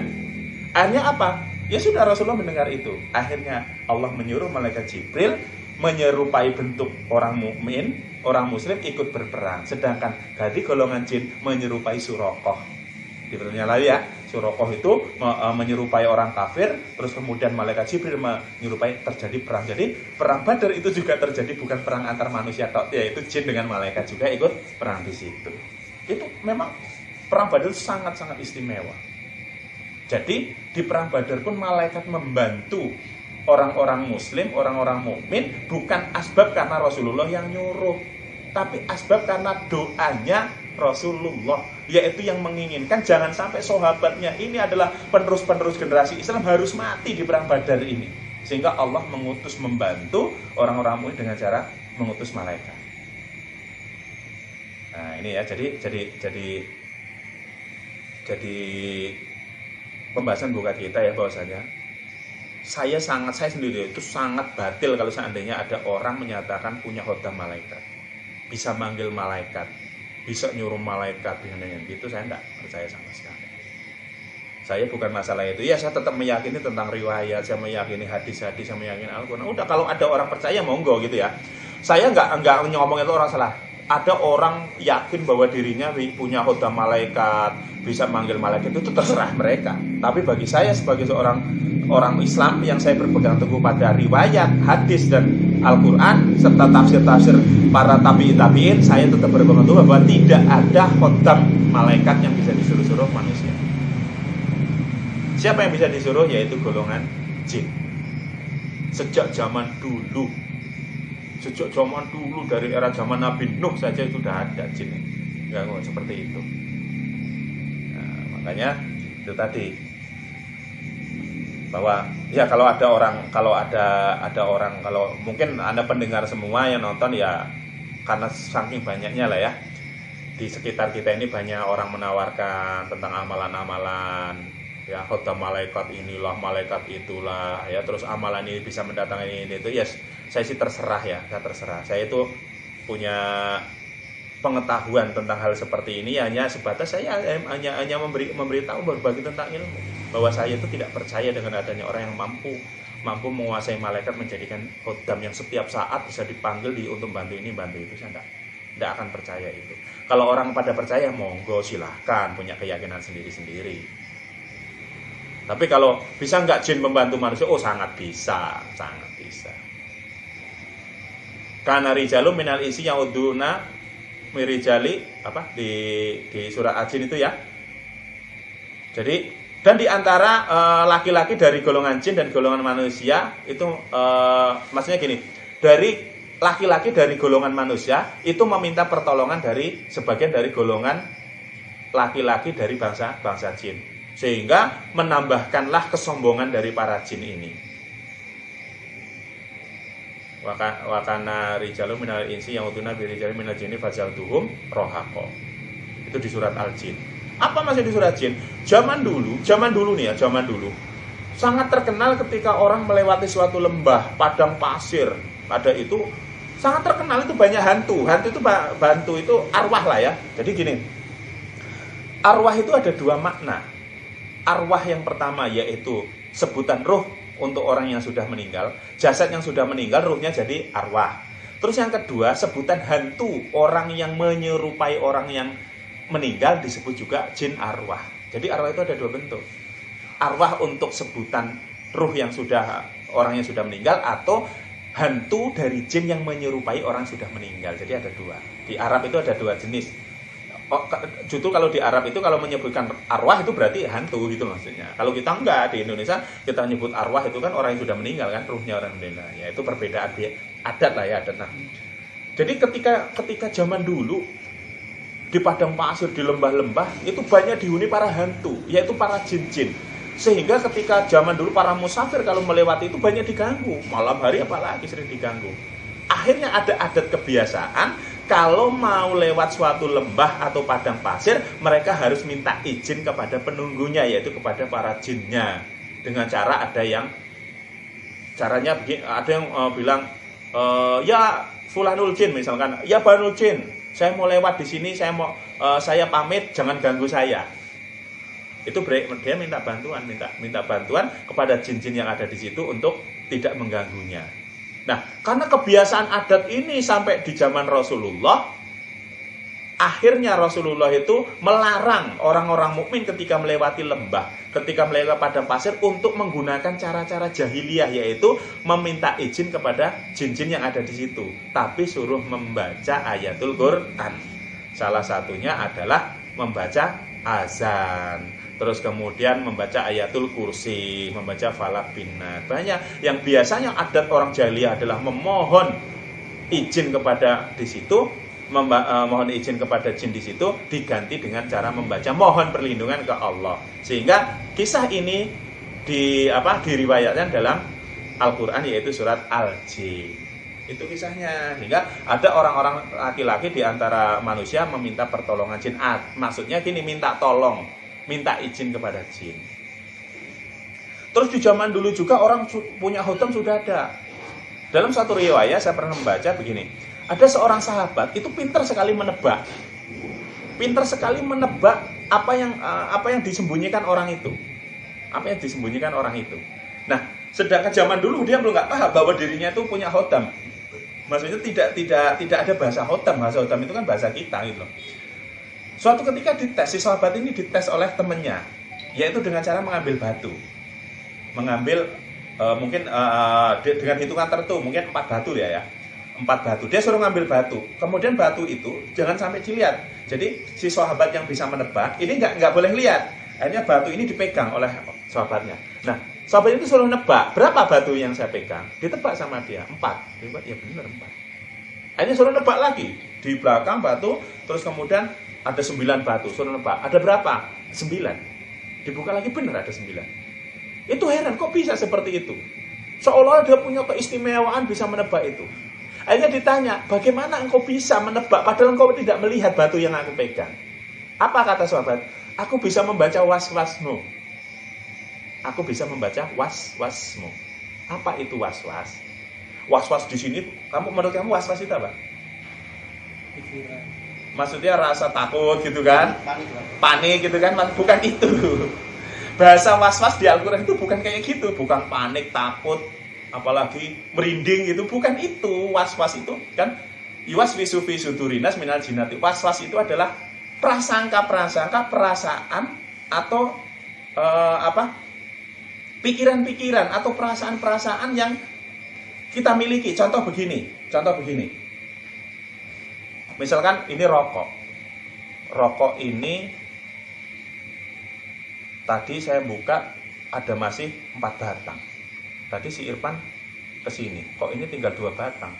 Jadi dalam diri kamu, waduh jangan-jangan yang 2 diambil Irfan. Ini was-was namanya. Jadi menyimpulkan bahwa Irfan ngambil 2 batang, itu was-was namanya. Nah, sekarang ke batu lagi. Batu yang dipegang itu kan dihitung sama sahabat kan, ini 4. Nah, ketika dia berbicara dalam hati batu yang saya pegang 4, itu namanya was-was. Paham nggak? Jadi perasaan-perasaan yang memiliki data-data di dalamnya. Perasaan-perasaan yang berdasarkan apa yang kita lihat, terus kemudian kita simpan data itu namanya was-was. Bukan was-was itu takut, curiga, merinding, itu bukan. Jadi was-was seperti itu.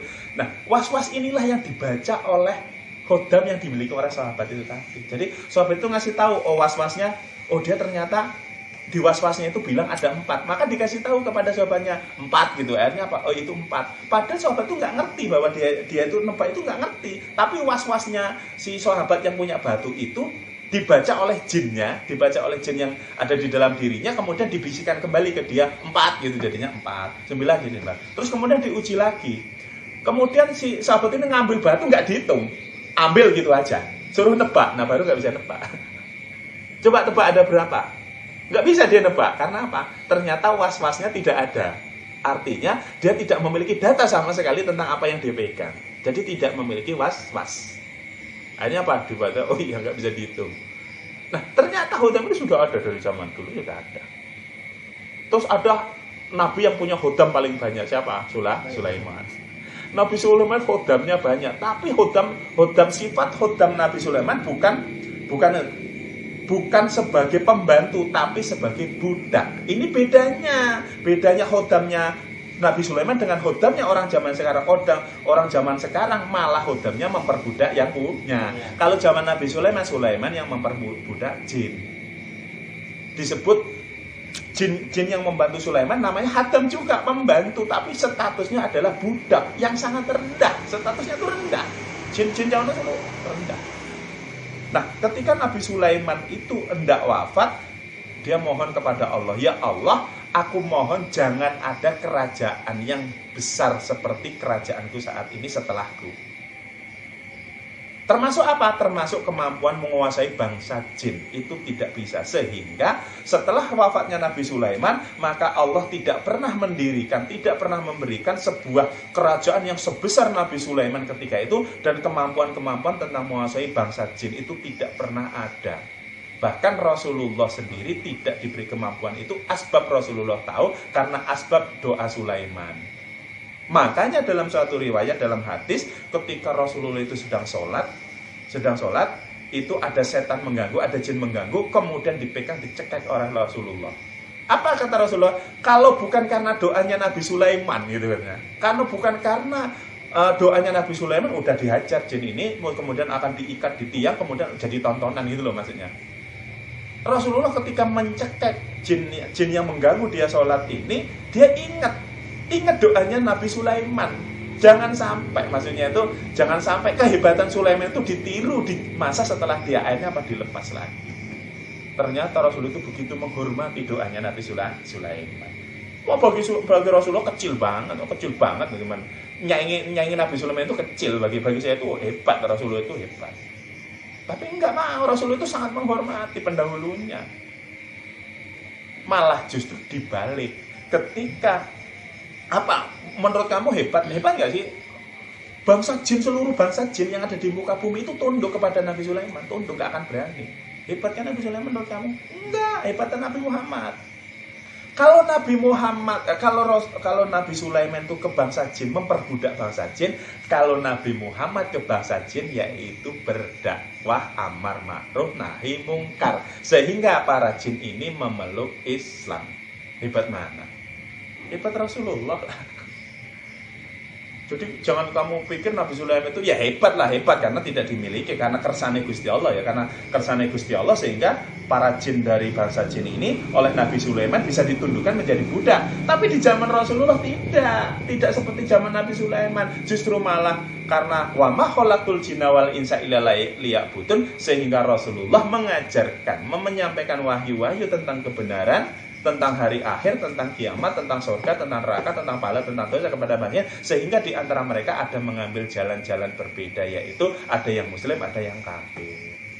Kalau Rasulullah datang itu tadi sebagai apa? Rahmatan lil alamin. Rasulullah itu sebagai rahmatan lil alamin. Rahmat bagi seluruh alam termasuk alam jin. Jadi kamu jangan terkesima, jangan terus bilang wah Sulaiman hebat ya bisa menguasai jin. Enggak, saya lebih terkesima Rasulullah. Ya, ternyata bisa mengislamkan banyak jin dan membaiat para jin sehingga bisa menjadi bagian dari umat Rasulullah. Nah, terus kemudian itu tadi ya. Jadi intinya bahwa Hodam ini banyak yang membantu dengan kemampuan sihirnya membantu manusia. Jadi kemampuan yang dimiliki jin yang tidak dimiliki manusia namanya sihir. Jadi sihir gitu aja loh maksudnya.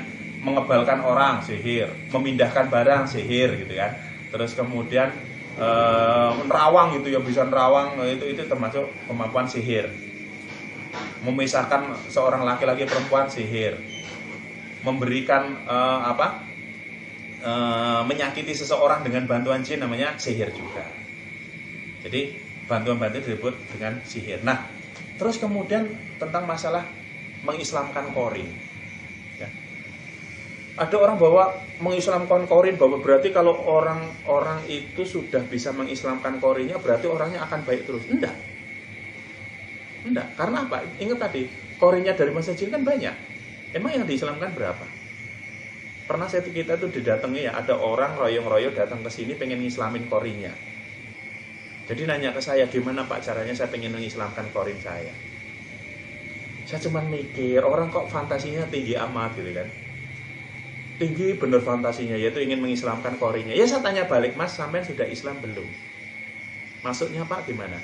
Sampean sudah menjalankan syariat belum dengan benar, puasanya, sholatnya sudah khusyuk belum? Pak, kita sudah meninggalkan banyak maksiat belum? Waduh, belum bisa Pak kayak gitu. Gimana kamu mengislamkan korin sedangkan dirimu sendiri belum mampu menuju kemukminan yang sebenarnya? Terus saya tanya, sampean bisa dong lihat korinnya? Enggak mampu. Lah kok, yo teman-teman pengen mengislamin korinnya tapi nggak ngerti wujudnya, ya kan? Terus pengen mengislamkan korinnya, dia sendiri belum Islam yang sebenar-benarnya, belum Islam kafah gitu kan?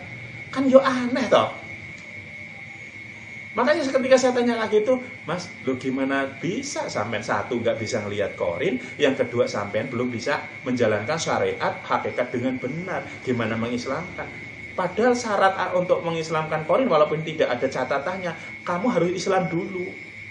Harus mampu mengendalikan diri dulu. Harus mampu kamu menjadi orang yang bersyariat dengan benar. Jauh dari maksiat. Jauh dari bisikan-bisikan jin dan setan dalam dirinya. Mampu mengekang hawa nafsunya. Itu dulu yang harus dulu. Ya. Jadi bahasanya itu anggapan dia itu selama ini dia berbuat maksiat karena korin. Itu keliru, bahwa orang bisa berbuat maksiat tanpa korin pun bisa, karena manusia juga memiliki sifat setan yang murni, yaitu sifat amarah, ya, sifat-sifat amarah dalam diri, terus kemudian syahwat dalam diri, itu adalah bagian-bagian dari sifat setan yang asli dari manusia. Jadi nggak ada jaminan kamu itu punya korin terus bisa ngislamin, kamu itu terus terbebas. Nggak ada jaminan. Makanya jangan terlalu ketinggian pengen bisa ngislamin korin sendiri. Yang harus kamu lakukan adalah bagaimana saya menjadi mukmin yang sebenarnya. Artinya kamu mengislamkan diri sendiri dulu. Itu loh maksudnya. Islami diri sendiri. Kalau mengislami jin lain ya monggo, kalau bisa ya silakan izin. Tapi jangan ketinggian pengen islamin korin. Korin itu saking banyaknya. Oke lah kamu mampu mengislamkan korin yang satu, memang yang satunya bisa tetap aja bisikin gitu kan. Jadi masalah Rasulullah dalam sebuah riwayat tadi hadis bahwa korinnya itu bisa diislamkan, itu berlaku untuk Rasulullah. Walaupun ada manusia yang bisa juga ada, tapi dengan catatan itu tadi sifatnya harus mendekati Rasulullah dulu. Lah kamu poro-poro mendekati, mirip aja kagak mendekati. Perilakunya harus perilaku Rasulullah, perilakunya harus perilaku Quran, perilakunya harus perilaku sunnah, itu dulu syaratnya. Jadi masalah mengislamkan korin itu tadilah jangan terlalu tinggi lah, angan-angan jangan terlalu tinggi. Sudahlah, kan islamkan diri kita sendiri, mukminkan diri kita sendiri, ya. Kekang hawa nafsu kita, jalankan syariat dengan benar, Quran sunnahnya dengan benar, khusyukkan diri kita dalam sholat, khusyukkan dalam ibadah, itu yang paling penting, gak usah mikirin korin. Ya. Korin itu udah hal yang berbeda, yang penting kamu sadar bahwa sesuatu yang buruk itu dalam diri saya terbisiki oleh nafsu setan. Sehingga kita memiliki keputusan apa yang akan kita lakukan, apakah mengikuti setan, apakah itu bisikan yang baik yaitu dari malaikat. Keputusan ada tetap diri kita, jangan pernah nyalahin setan, jangan pernah nyalahin korin. Kok ini gara-gara korin membisikin, tapi kan yang punya hak kamu. Logikanya itu begini, ada teman satu brengsek, teman kamu bagus. Teman kamu ngajak, ayo kita main ke sana, padahal di sana jurangnya satu, ayo kita main ke sana saja. Di sana aman. Padahal dia di jurang itu, di sana itu banyak cewek cantik-cantik, ya. Bawa cewek cantik, di sana banyak makanan enak-enak. Nah, tipu daya kan, akhirnya apa? Keputusan ada di kamu. Kamu sebetulnya tahu kalau ke sana itu ada jurang, tapi karena diiming-imingi cewek cantik, akhirnya kamu ngikutin. Lah itu yang salah kamu apa yang ngajak? Yang salah kan kamu. Karena apa? Keputusan hakim ada dalam diri kita. Jadi jangan pernah kamu menyalahin korin bahwa korin itu yang salah membisik. Enggak, keputusannya ada di kita. Korin itu hanya membisikkan, sedangkan keputusan ada dalam diri kita. Untuk mengambil bisikan itu kita lakukan atau tidak, keputusan ada dalam diri kita. Kecuali kamu lagi begini terus jalan sendiri, diajak setan itu kamu gak sadar, oke lah kamu nyalahin. Setan ngapain saya diajak maksiat gini? Karena kamu gak sadar. Tapi kalau kamu pakai sadar, melakukan maksiatnya sadar, berarti kamu punya waktu juga untuk bisa menolaknya kan? Kamu ketika sadar ingin bermaksiat, sebenarnya kamu punya hal yang sama dalam satu waktu, yaitu kamu bisa menolaknya sebetulnya. Saya nggak bisa nolak, apa enggak, itu berarti tetap dibisiki setan, nggak bisa nolak, itu tetap kamu ingin nyalahkan orang lain, mengkambing hitamkan setan dan korin terhadap kesalahanmu sendiri. Padahal sifatnya itu hanya membisikkan, hanya memberikan rangsangan-rangsangan yang kuncinya adalah, hakimnya adalah diri kita sendiri. Jadi tadi ya, masalah mengislamkan korin, bagi saya tinggalkan jauh-jauh. Kamu pengen mengislamkan korin, islamkan diri sendiri. Terus kemudian tadi ya masalah hudam itu banyak sekali yang sebenarnya kafir. Jin itu banyak.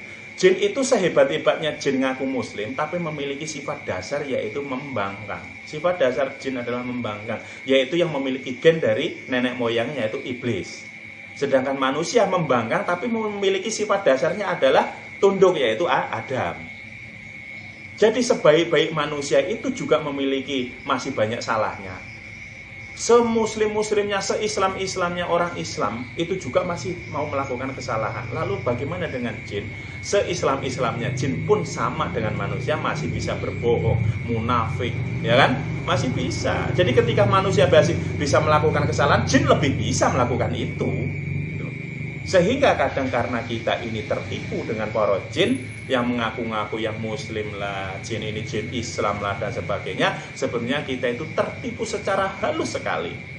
Yang pada akhirnya di dalam diri kita hudam-hudam itu banyak sekali memencengkan syariat dengan cara yang sangat halus. Seolah-olah itu benar padahal salah, padahal itu salah seolah-olah benar.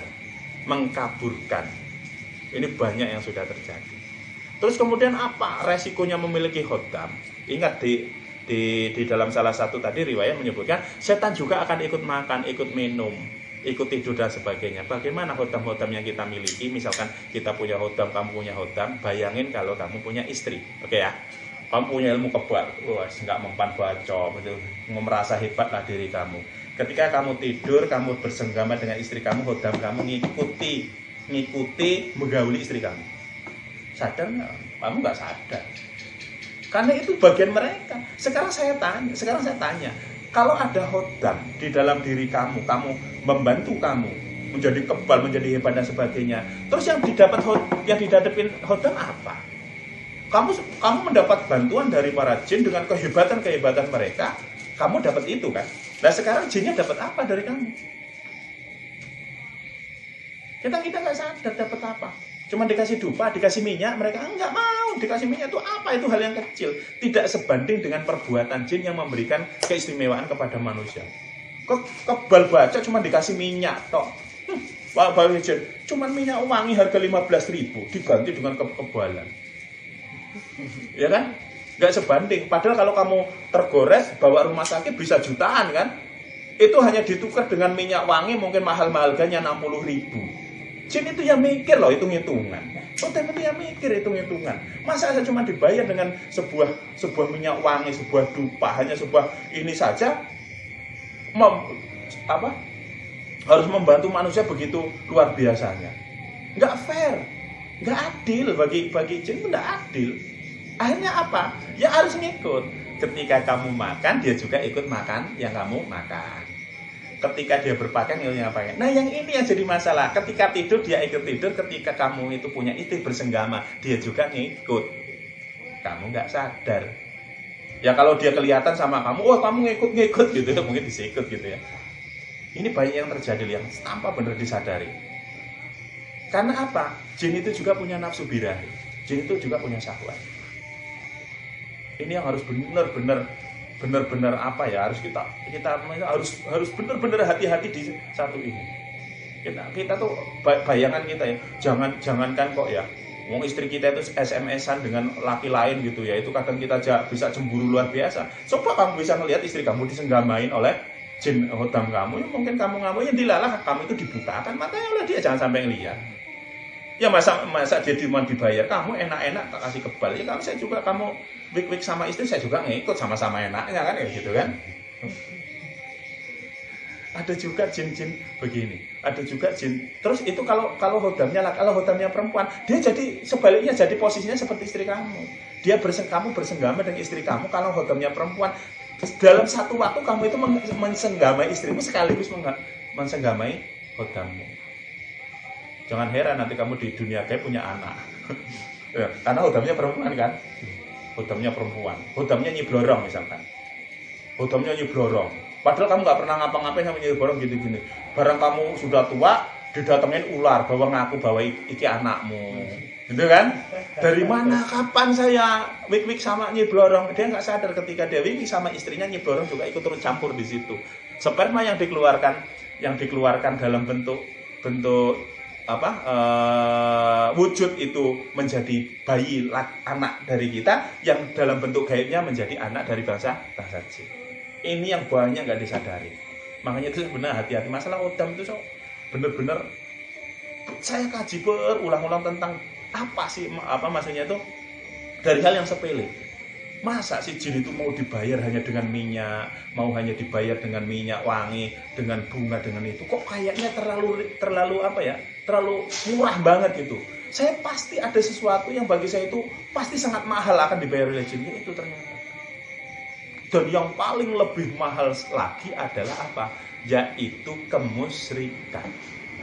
Ini yang paling mahal.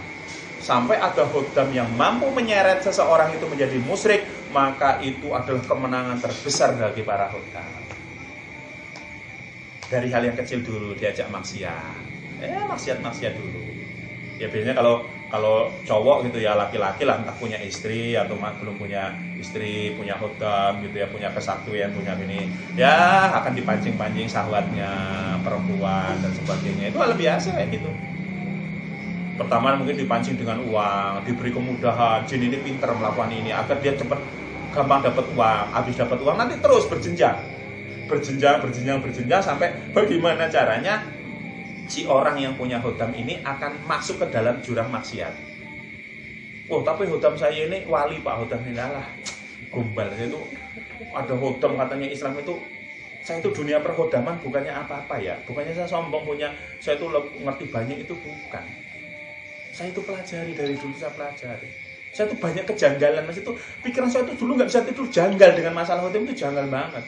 Kok bisa jin itu disuruh-suruh itu gimana, apa bayarannya, masa cuma minyak gitu kan, masa cuma dengan puasa gini, enggak. Ternyata saya banyak mengtafsir, banyak membaca buku, membaca banyak riwayat-riwayat. Oh ternyata banyak sekali yang akan diambil dari dalam diri kita untuk hodam yang kita miliki. Terus yang terakhir, ketika kita sudah tua nanti, keterikatan jin menjadi nasab dari diri kita yang asbab hodam kita akan banyak memberikan siksaan karena sakaratul maut. Ini banyak sudah terjadi, saya berkali-kali dimintain tolong orang itu yang sakaratul maut susah, asbab karena terhalang, bukan terhalang sih sebetulnya, asbab dosa-dosa yang dia emban karena memiliki jin. Jin ini menjadi kotoran yang sangat najis di dalam dirinya sehingga malaikat enggan. Pak itu kan belum takdirnya. Ya benar, belum takdirnya. Tapi di masa kamu ini mau mencapai sakaratul maut itu kamu sengsara dulu. Asbab karena jin-jin itu ingin terus berada di dalam tubuhmu, sedangkan tubuh kamu sudah reot, sudah tua, sudah nggak mampu. Hanya apa? Tersiksa.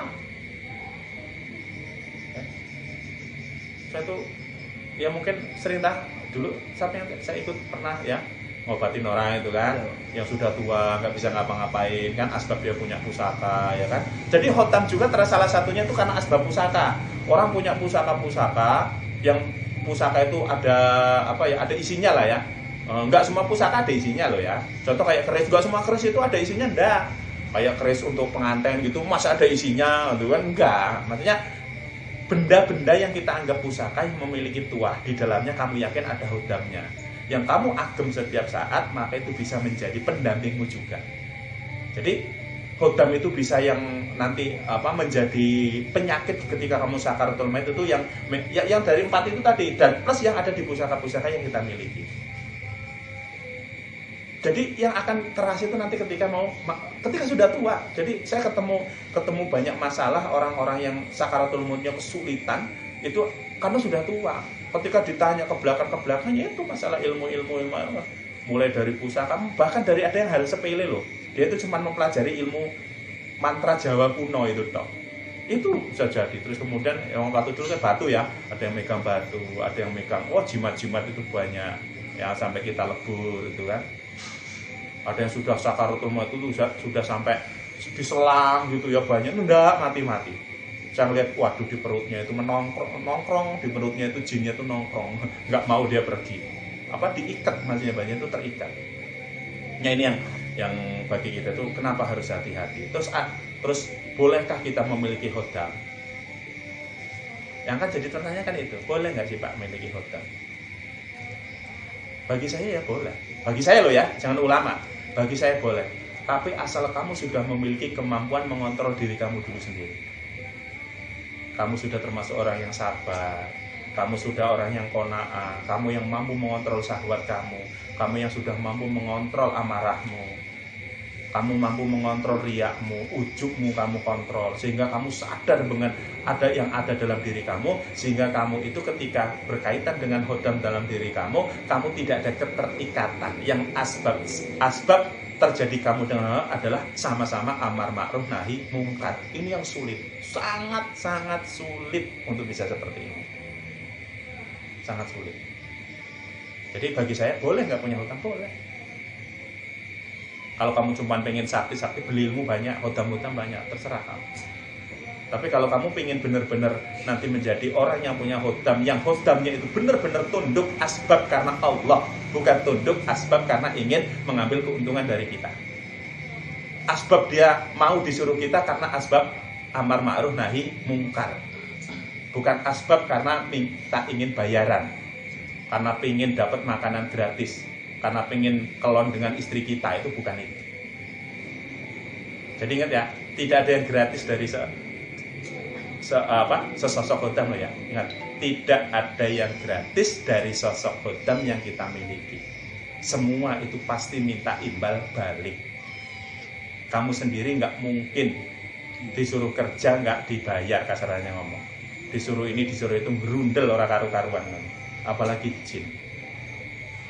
Ini yang harus kita pahami tentang masalah ini. Sebenarnya banyak ya, banyak hal sebenarnya yang harus kita dedar lagi masalah khodam ini. Tapi bagi saya kembali ke diri masing-masing. Terserah, ada orang yang pengen kembali, ya monggo lah. Saya kan hanya ngajarin, saya hanya menyampaikan apa yang sesuai dengan riwayat-riwayat, dengan hadis, dengan Al-Quran. Apa yang insya Allah saya menyampaikan sesuatu yang hak. Agar apa? Agar kita hati-hati.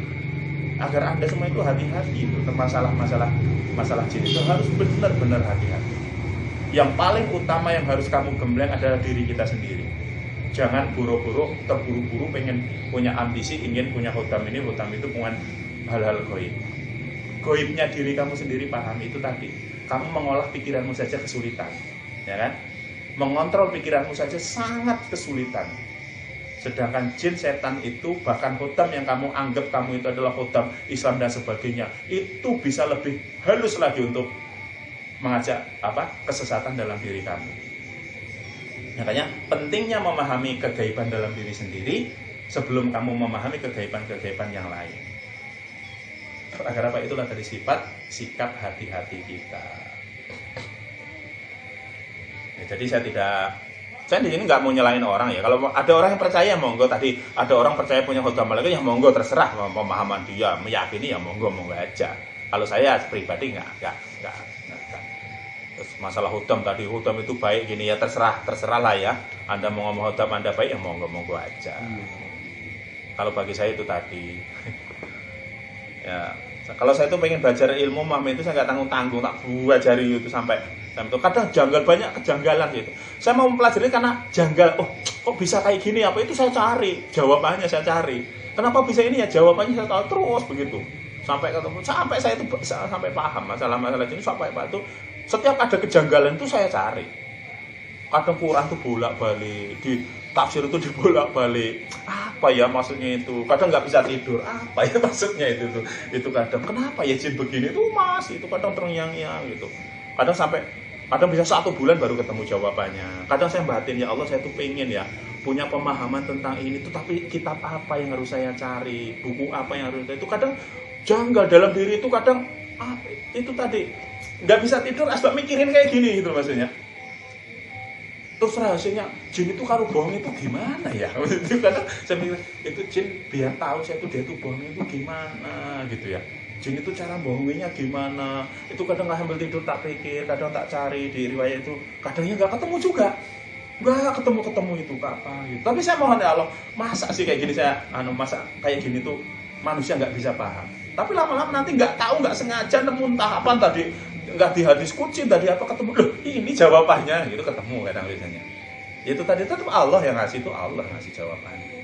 Jadi saya tuh sering janggal terhadap perkara-perkara itu, sering janggal. Aneh gitu bagi saya, aneh kok bisa terjadi ini, maka saya cari jawabannya gitu maksudnya.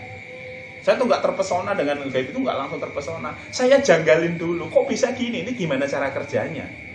Mungkin kamu, wah ada cewek cantik gitu kan, cewek cantik, nggak mau dengan saya. Kamu mikirnya gimana caranya? Kamu ilmu pelet kan yang dicari, nyari guru dapat ilmu pelet, yang penting dia dapat. Kalau saya janggalnya gini, kok apa hubungannya minyak yang saya pakai kata ilmu pelet kok dia tertarik, itu apa hubungannya? Itu saya janggal gitu maksudnya. Saya cari asbabnya kenapa, kok bisa ya minyak yang saya pakai, saya cuma baca begini kok dia tertarik, ini apa hubungannya? Itu janggal saya. Penasaran kan, saya cari, oh ternyata begini. Sampai pusaka wujud itu juga saya itu janggal kok. Sekarang gini, orang narik pusaka rata-rata apa yang muncul? Paling banyak keris, terus kemudian semar mesem, semar mendem, patung, ya kan? Terus tasbih, terus kemudian mungkin kain ya, sajadah, mungkin sarung, kulit macan, stambul, gelang, kalung, ya kan? Ya kan, itu ya. Itu batu, mustika dan sebagainya. Pernah nggak kamu janggal kenapa nggak motor? Kenapa nggak HP gitu yang dimunculin oleh jin? Kenapa tukang-tukang penarik pusaka itu nggak munculin, ditanya kepada jin itu di sini pusaka HP di mana ya, gitu maksudnya kan. Jadi pernah nggak ketemu jawabannya? Kenapa nggak motor? Yang dimunculin oleh jin itu kenapa nggak ngasihnya motor? Kenapa nggak mobil? Kenapa nggak HP lah ya? Kenapa nggak kalau duit umum biasanya ada yang duit. Yang biasanya HP. Wong kalau keris bisa muncul masa HP nggak bisa? Itu kan gitu kan? Lawang bahasanya itu kalung gelang itu kan ya tembaga gitu. Lah mobil juga ya tembaga besi. Kenapa nggak bisa? Bisa nggak nyari jawabannya? Kenapa selama ini orang narik-narik benda dari alam gaib? Kenapa harus pusaka-pusaka? Nggak motor, nggak itu tadi, nggak HP gitu ya, nggak rokok gitu kan? Nah, dipasangin misalkan, muncul jus tomat gitu kan? Munculnya mesti pusaka kayak gitu. Asbab kenapa bukan benda-benda itu, kenapa harus pusaka? Karena asbab keyakinan kepercayaanmu. Sekarang saya tanya, orang itu lebih percaya mana? Kita punya keris atau misalkan punya mustika ya, ditarik dari alam jin, oh ini mustika, yang punya mustikanya ini, yang punya cantik ini kalau dipakai bisa untuk ngelarisin dagangan. Oke, kamu percaya kan hal kayak gini? Sekarang yang muncul jeduk kipas angin. Kamu yakin nggak kipas angin kalau ditaruh di toko nanti laris dagangannya? Menurut kamu lebih mana? Mustika yang kamu dapat dari penarikan gaib atau kipas angin dari penarikan gaib? Mana yang memiliki level tertinggi keyakinan kamu tentang kegaibannya? Mesti mustika kan? Apalagi HP. Nih kalau kamu misalkan gini, jin tuh punya pikiran, ini kalau saya kasih HP, muncul HP bukan pusaka. Terus dikasih tahu, HP ini kalau kamu kantongin, kamu berwibawa, punya wibawa, suaranya dengerin. Kamu nggak percaya saya yakin. Kamu lebih percaya ketika jeda muncul cincin, mustika warnanya merah. Kalau kamu pakai, kamu wibawa. Saya yakin percaya cincin ya kan? Jin itu tahu sebetulnya mana yang lebih bisa memikat keyakinanmu dengan tidak. Kalau jin sampai munculin HP, dia yakin rugi jinnya. Kamu pasti banyak main ML, Mobile Legends ketimbang kamu percaya bahwa bisa untuk ini itu. Iya kan? Kamu lebih banyak pakai HP nanti nonton YouTube. Terus apa hubungannya dengan ingin membawa kamu itu kepada kemusyrikan? Enggak. Tapi kalau ke cincin bisa ngajak kemusyrikan, pusaka bisa. Kalau HP rugi jinnya, ngapain saya ngasih deh? Enakan dia kerja kagak narik pusaka, narik dapatnya HP. Cuman main game, main ini, main yang nyeleneh lagi sudah minta HP diwujudin, minta sepulsanya pula. Jinnya kan tambah pusing. Sangat combo. Ya bangkrut lah bandarnya. Habis energi. Energinya habis. Sangat combo. Gitu masih marah pula. Pas lemot mama jinnya, Jin ngasih HP kok sinyalnya jelek. Jinnya bingung. Itu jadi asbab kenapa lebih banyak pusaka-pusaka yang diberikan oleh para jin ketika penarikan, karena asbab benda-benda itulah yang lebih banyak, lebih meyakinkan untuk diajak ke hal-hal yang goibiah ketimbang benda-benda yang seperti HP, kipas angin, rokok, mobil, motor gitu ya. Kalau seandainya seperti itu ya mungkin saya akan mempelajari ilmu penarikan khusus narik motor gitu kan. Iya kan? Nah terus kalau itu narik, karena ketika kamu narik misalkan motor ya, jin bisa narik kok munculin motor misalkan, terus kamu pakai, itu nanti kamu jadi tambah rewel ke jinnya. Jin ini motor, STNK-nya mana? Ya kan? BPKB-nya mana gitu kan? Nah ketika dicek ternyata motor itu motor colongan, jin nyolong, habis begal ya kan? Sama STNK-nya. Apakah menurut kamu nanti kalau diwujudkan motor terus STNK-nya masih kosong? Dikasih kosong gitu. Sekarang bayangin coba, kalau sampai motor diwujudkan oleh jin jadi bentuk motor, kamu ngurus STNK-nya gimana? Dia pula yang ngurus. Nomor, iya kan?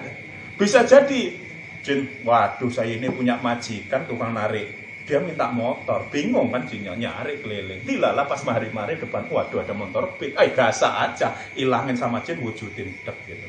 Ya kamu yang punya jin, mana STNK-nya? Oh ya lupa, nyari lagi, STNK-nya tarik. Barang dilalah, udah ada namanya kan? Barang dipajekin, dia sudah lapor polisi orangnya. Yang kehilangan motor diambil jin ini sudah lapor polisi, motornya hilang secara bibian, nomornya sekian dilapas sama majikan, ketemu notarnya, kamu yang ditangkap. Coba bayangin kalau pusaka, coba bayangin kalau cincin, siapa yang mau nyari? Pernah kamu cincinnya ada mana? Sertifikatnya nggak pernah nanya. Muncul Semar Mesem, mana ini suratnya? Nggak ada, nggak pengaruh itu. Ya sebetulnya itu tadi, sebetulnya lebih ke arah kenapa pusaka-pusaka itu lebih banyak diwujudkan oleh para jin, karena asbab itu yang menjadi keyakinan kamu tentang masalah kegaiban. Emang nggak bisa Pak? Bisa aja jin itu wujudin motor bisa, cuman ya itu tadi jin yang males wujudin, rugi bandar kalau wujudin kayak gitu. Kalau wujudin uang banyak, karena jin itu bisa mencuri kok. Mencuri bisa, uang itu bisa. Kenapa? Uang itu bisa menjadikan asbab maksiat. Ya walaupun HP juga bisa, tapi enggak, Presiden enggak mau. Rugi amat ya kayak gitu. Kamu lebih akan banyak melupakan itu. Tapi kalau ageman gitu ya, cincin kamu tiap hari akan meyakini, bahkan mungkin tiap hari diminyaki ya kan, terus kemudian difatehahi karena ini ada hudabnya namanya Saifulan gimana? Saifulan Al-Gendengu misalkan, kasih nama kayak gitu tiap hari itu mungkin itu. Masa terus kalau dikasih HP ada hudab HP-nya siapa namanya? Itu tadi, makanya saya itu banyak ketika berpikir tentang dunia jin itu banyak janggalnya gitu, tentang hal-hal itu banyak janggalnya, karena saya berpikir logis dulu sebelum saya masuk ke ranah hakikat. Saya logis dulu, kok bisa terjadi ini, apa kaitannya, maka saya bertadabbur dulu, terus kemudian mencari jawaban. Ya tetap saya mintanya ke Allah, ya Allah saya minta apa sih maksudnya ini, kenapa bisa begini, kenapa bisa begini, karena itu saya bertanya ke Allah. Akhirnya banyak Allah itu memberikan jawaban dengan cara yaitu tadi ketemu dalam sebuah ceramah, ketemu dalam sebuah ini. Kadang ceramah tujuannya bukan bahas itu, tapi dengan ceramah itu saya langsung ketemu, ternyata ini yang dibahasnya ini. Oke, kiranya mungkin itu hanya dapat saya sampaikan. Kita lanjut di ini kayaknya kajian terakhir deh ini. Ini kajian terakhir di bulan Ramadan, karena Jumat besok kita libur dulu. Besoknya lagi kan udah lebaran kan. Senin depan lebaran. Mungkin kita lanjut nanti di kajian di setelah Ramadan ya. Nah, mungkin karena kitab ini maksud saya itu biar banyak pemahaman tentang kitab Luhtul Marjan fi Akamil Jan dari Imam Asyuyuti ini, sebisa mungkin banyak ya nanti yang kita kaji dari kitab ini. Satu kitab ini selesai, mungkin nanti di pertemuan yang akan datang kita cari kitab lain yang bahas tentang masalah dunia gaib. Ganti-ganti gitu ya, ganti-ganti. Ya mungkin untuk di Ramadan ini adalah kajian terakhir, karena ini kita sudah di penghujung bulan Ramadan, dengan harapan tolabul ilminya kita di bulan Ramadan seperti ini bisa menjadikan sebuah wasilah kita, ilmu pengetahuan kita ini termasuk dalam ranah ilmu agama, karena di sini kita menyangkut masalah keyakinan, keimanan kita. Kita berusaha untuk menghindari kemusyrikan, menghindari hal-hal penyesatan tentang dunia gaib. Ini adalah bagian dari mana kita ingin mencari keberkahan dari Allah. Semoga juga puasa saya, puasa Anda semua di bulan Ramadan tahun ini adalah puasa yang sangat spesial. Ibadah kita diterima semua, dosa kita diampuni semua, terus kemudian rezeki kita semoga dilipat gandakan, dan segala sesuatu ilmu yang kita kaji di sini menjadi bekal yang baik kiranya nanti di masa yang akan datang. Kurang lebihnya mohon maaf. Akhirul kalam wabillahi taufiq hidayah. Assalamualaikum warahmatullahi wabarakatuh. Waalaikumsalam warahmatullahi wabarakatuh.